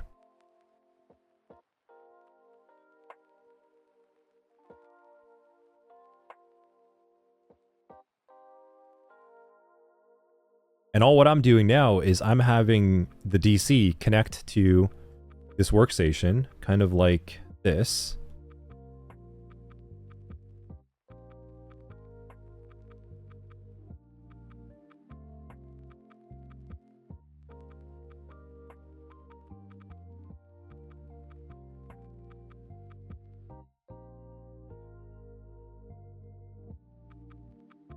That's what it looks like. It's just like, it's like a camera kind of looking at the workstation. That's all what RDP is doing. And it's this viewport over here as good DA.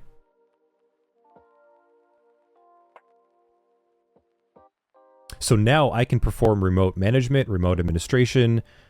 I can connect this workstation to network shares. I can set it up with password policies, security policies. I can protect it. I can secure it. I can control it and have it configured for a user to perform their job.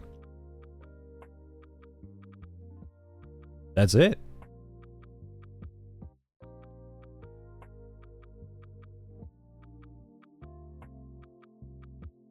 Not bad, huh? It's not that scary, is it? Now, obviously, you have to go through the motions yourself, but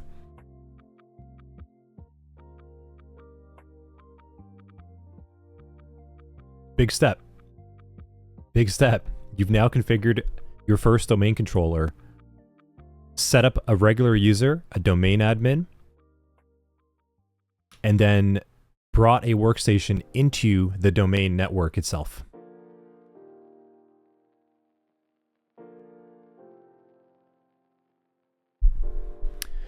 How about that? What do you think?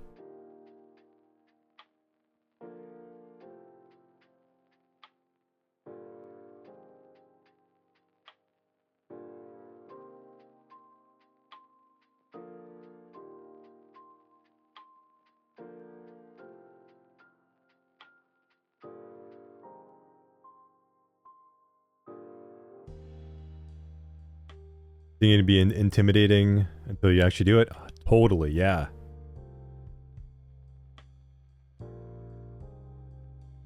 Yep. Xeno, it's the one thing you've never done before. Exactly, yeah. It looks like a lot, right? Like there's a lot of like pop-ups and this and that and click here and do this. But after you do it, like after you go through this lab, like I've shown you how to do it, I've kind of walked you through and explained some things along the way. It's not that far-fetched. After this lab, you actually know how to perform some basic sysadmin tasks. Basic stuff. And we're on what? What is this class? Is it 13? Is that it?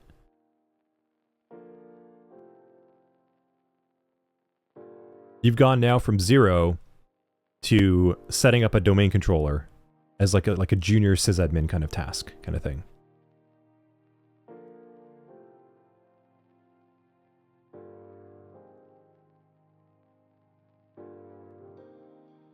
Cool.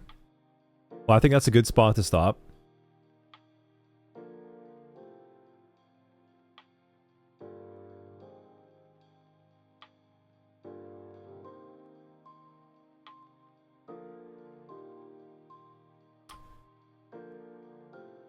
Where are we at in the chapters? So we just did the first 3 labs. So from now on, if you break anything, you can use your preset enterprise range to just start right from this position, I believe. I think. Yeah, okay. No, actually, one more.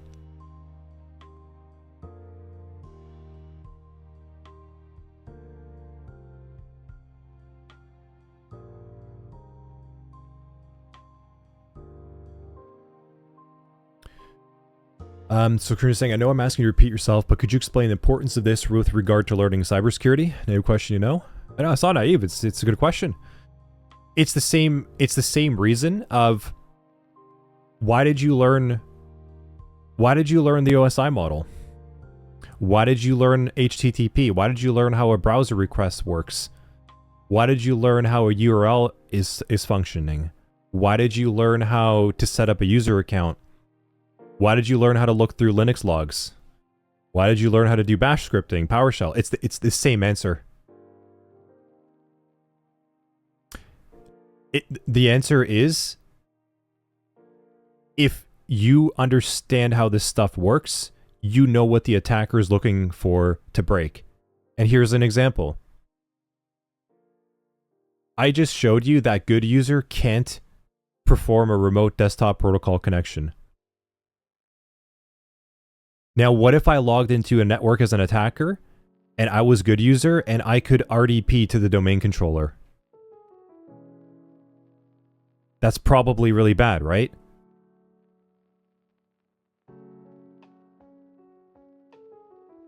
If you understand how to configure this stuff and why it's used and how to use it, then you know how to find the vulnerabilities in it.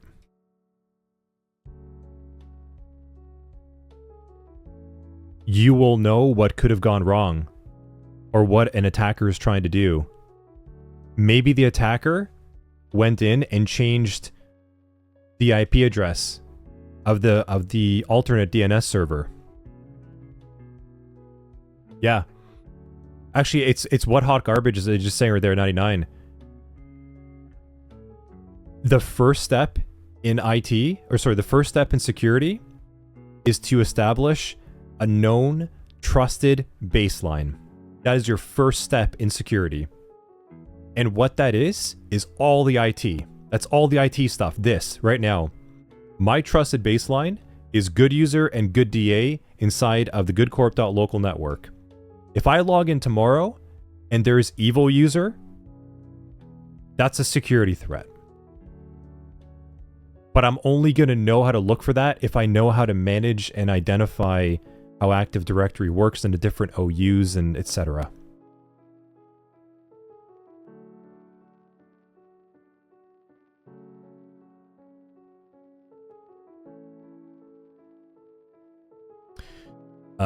Abe is saying, adding the recruiter's question, help desk analyst job description will include sysadmin duties as well, right? Correct. And you'll also notice that when you apply to cybersecurity positions, a good portion of them ask for previous IT experience for this reason. Yeah, this stuff is the new part. This is all the new stuff we've added into the fundamentals.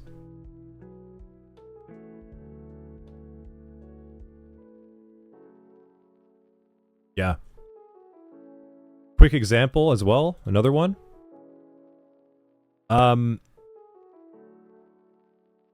You're going to learn how to set up PowerShell security policies real soon. And that's an IT task.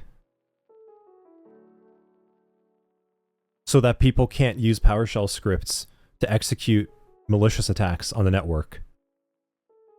So knowing how to configure that and how to do it as an IT person means you know how to do it properly, how to do it right. And then as a security professional, you have to understand that portion to then know what to look for misconfigurations to see what you can abuse.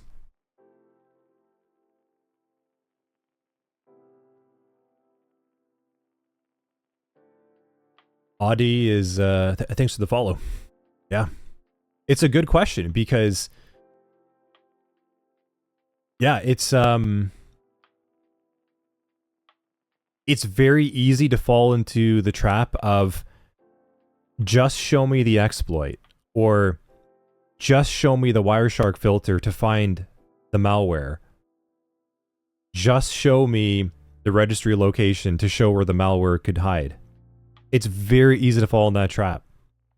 And that's all well and good under that one condition. But what happens when the malware is not in that registry location? Or what happens when it's not in that Wireshark filter? What do you do then? And if you don't understand how this stuff works and how it functions, you're hooped. That's like the mad scramble at that point.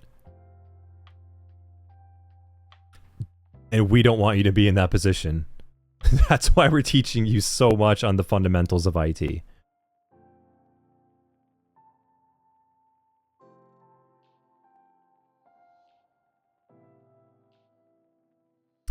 And then as a side benefit to that, we want some of you students to go and apply for help desk positions as well. Like after you do SOC 100-1, like I said, like we do the career prep. For those of you that want to get started right away, go and apply after that. Try and get some work. That's part of getting started in IT and cybersecurity. It's part of getting there.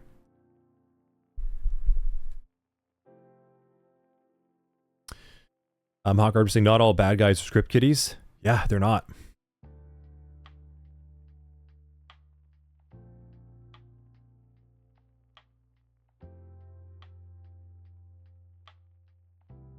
Cool. Good stuff. So, I think that's a good spot to stop. Good coverage for today.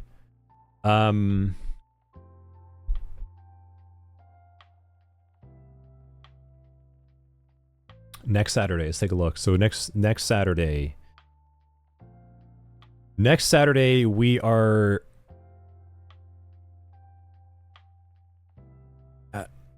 we started here November 24th. Okay, so next Saturday we're going to wrap up Windows Enterprise. Because we don't need to go too crazy on it. We just need to get you familiar with it. Networking was the most important piece. So Windows Enterprise is going to be another day. And then we're going to do the Career Prep 1 Home Lab. Now, so it's going to be like a bit of a break in the technical content and talk about this. And then we have another weekend for Help Desk. And we're actually going to get you to perform Help Desk work as an IT analyst. And then we can start with the security content on December 14th. Then we can get there.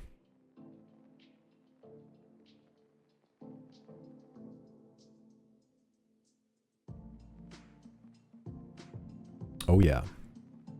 So cool. Thank you. Thank you everyone for being here. Spending another day, another one of your weekends with me.